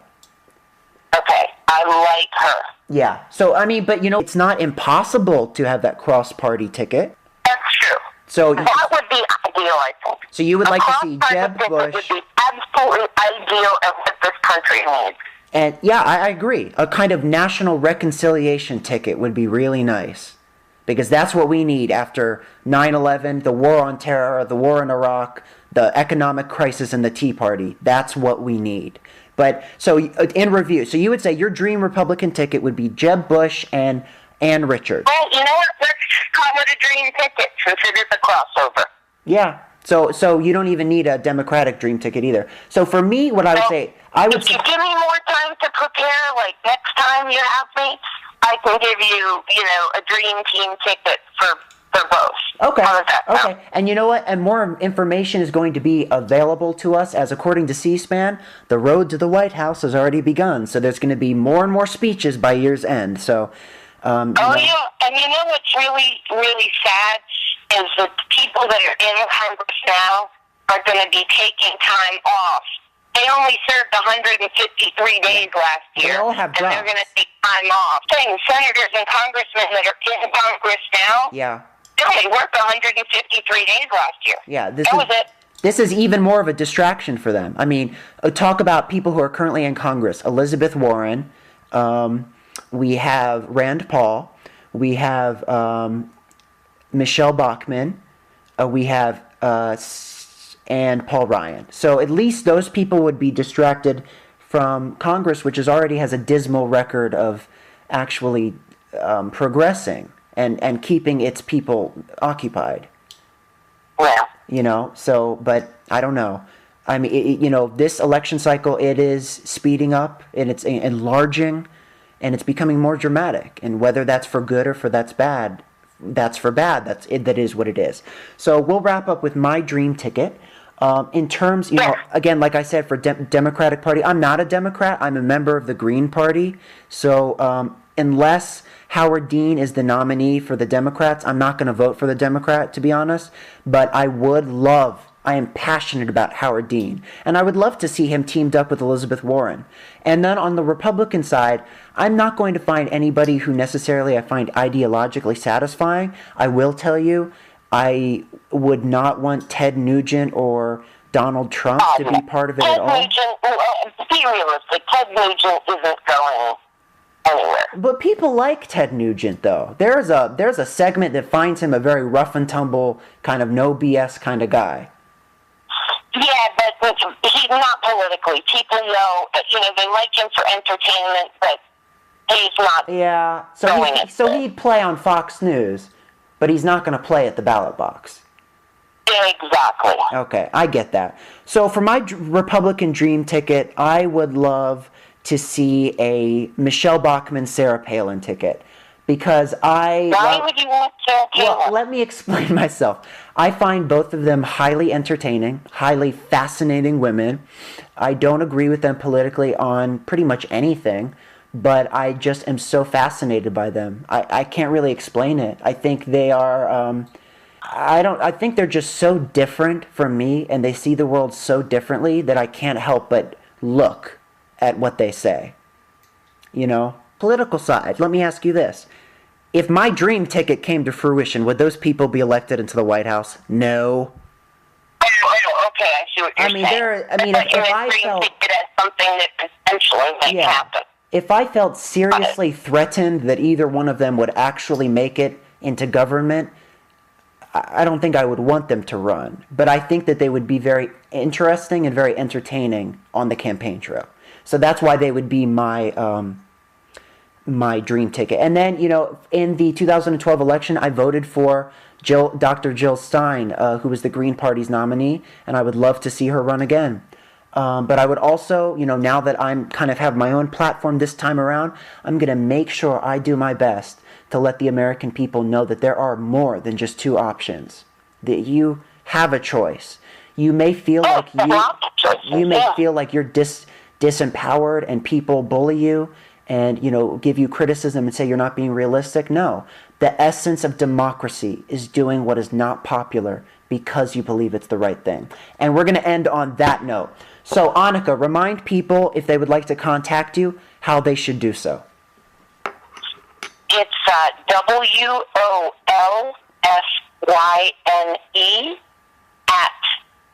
@gmail.com. Okay, great. And I'm Jacob Music Miller on Facebook. And, we look forward to hearing from you guys. Any feedback, any, questions, comments, input is very welcome. We would love to discuss it. We're very open.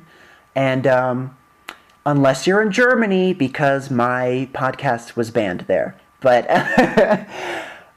thank you for listening, everyone. Thank you so much for your great input, Annika. And we will talk to you next time. Okay? Bye-bye. Have a wonderful day. Bye-bye. Bye. How to find your passion in life. I like this. That's the whole point. Yeah, that's the heavy stuff. I deal with people from far. My Cuckbee's a busy little boy today. That's not what I wanted to do at all. He's attractive. She is too. Oh, fucking royal baby. Just push it out already. Because it's not a revolution. It's okay. Chipotle Mexican Grill is up. McDonald's is up. It's because I went there today. No, yesterday. I wanted... Oh, God. Why did I want to eat McDonald's 2 days in a row? That's disgusting. Wendy's company's down. Yum Brands. I'm Monica Meta. Is that seriously his name? Pierre Prosper? Oh my God. What was that other girl's name? Her name was Pauline Poor or something, and she was hosting a financial show. Fortune. What am I doing tomorrow? What am I doing tomorrow? I have something I have to do. Oh, just get gas. I can go next door, record a few podcasts over there. I can do whatever I want. Love Jen's house. I hope she doesn't forget her Lunesta stash, though. Royal baby watch. That's fucked up. I don't have anything against the baby, but the baby is... Whee! Oh, he's attractive, too. He has a Spencer Pratt beard. Oh my God. Press TV. The battle for what's left. Oh my God. Are you seriously making it sound like... It's a little bit over dramatic, folks. I just wanted to start wrangling my guests up because, we need to get this show on the road. And I know you won't fall asleep because you can't fall asleep. My dog is licking the shit out of me. It's open 24 hours. Can you believe that shit? Isn't that great? I love Florida. And then there's this... What is the other one that's down there in the south? Piggly Wiggly. Do you have a Piggly Wiggly? Do you have any of those sketchy Florida OxyContin pain clinics? I really wanted to say, so you think no mental health care is better than 20 minutes? That's BS. I really wanted... Yeah, well, the second one has now been banned in Germany. 2 and 3 were banned in Germany, and in America, you can only access them on computers. That's stupid. That's really stupid, because the music, I used 1 minute. Who fucking cares? It's computer. You can legally use, I believe, 30 seconds. Okay, that's BS. Fox News, But isn't that bizarre that somebody is paying attention? My dinky podcast on YouTube? Yeah, you got 10 listens, I think. I don't actually care about being banned in Germany so much, and I feel like that's actually kind of a sign of being a rebel, so I don't care. I have a problem with Austria. Yeah, Germans were so nice. It's a lovely country. I just wish they would not ban my podcast, but, whatever. So, Amy Grant banned you? Blah, blah, blah. My Cuckbee's still on the TV? That's not news. Yeah, fuck that. Okay, Triumphant is major label. That's major label. Oh, they're all. No, except the last. They're out of what? Of egg rolls. Egg rolls? I've been a very bad girl. I've been eating egg rolls. So did you buy all the egg rolls? Is that why they're out? I know. Hilarious. That was comedy magic. Oh, it was. Who's Elliot Spitzer? Okay, well, it's almost 10 o'clock at night, sweetie. Yeah, I have to drive to the fucking trash. 5,000 is like the ghetto. They say stay the fuck away from our 5,000. Ouch. Hello. It hasn't rained here. It was a beautiful day again. It hasn't rained here in so long. No. Why? I know I'm not wearing my seatbelt, goddammit. Oh, that's not why I'm harumphing. Ooh, lightning. Yeah, I gotta set up all my liquids, too. I mean, like, I have my seltzer water, my tea, everything. Yeah, I didn't even think about setting up my liquid. See, Yeah. there you go. Yeah. Because that's the way they do it at Walmart. So what the fuck? I'm a bad mother. Yeah, whatever. There was this one guy that I met off Craigslist for women to practice on. Okay? Women, and then I wait. went back and saw it. Women to practice on? I got one. Now I'm down to 0. Oh. Nobody's. Hey, the call drops, but it's okay. Give me a chance to get into my jammies. $20 of software I need to buy. Software? FDA operative. I think that's just stupid. Hey, can we segue this into Edward Snowden? No. The excuse me, I'm having trouble reading my own transcription of Jeb Bush's speech. The final, whatever, I'm just going to skip that. Hold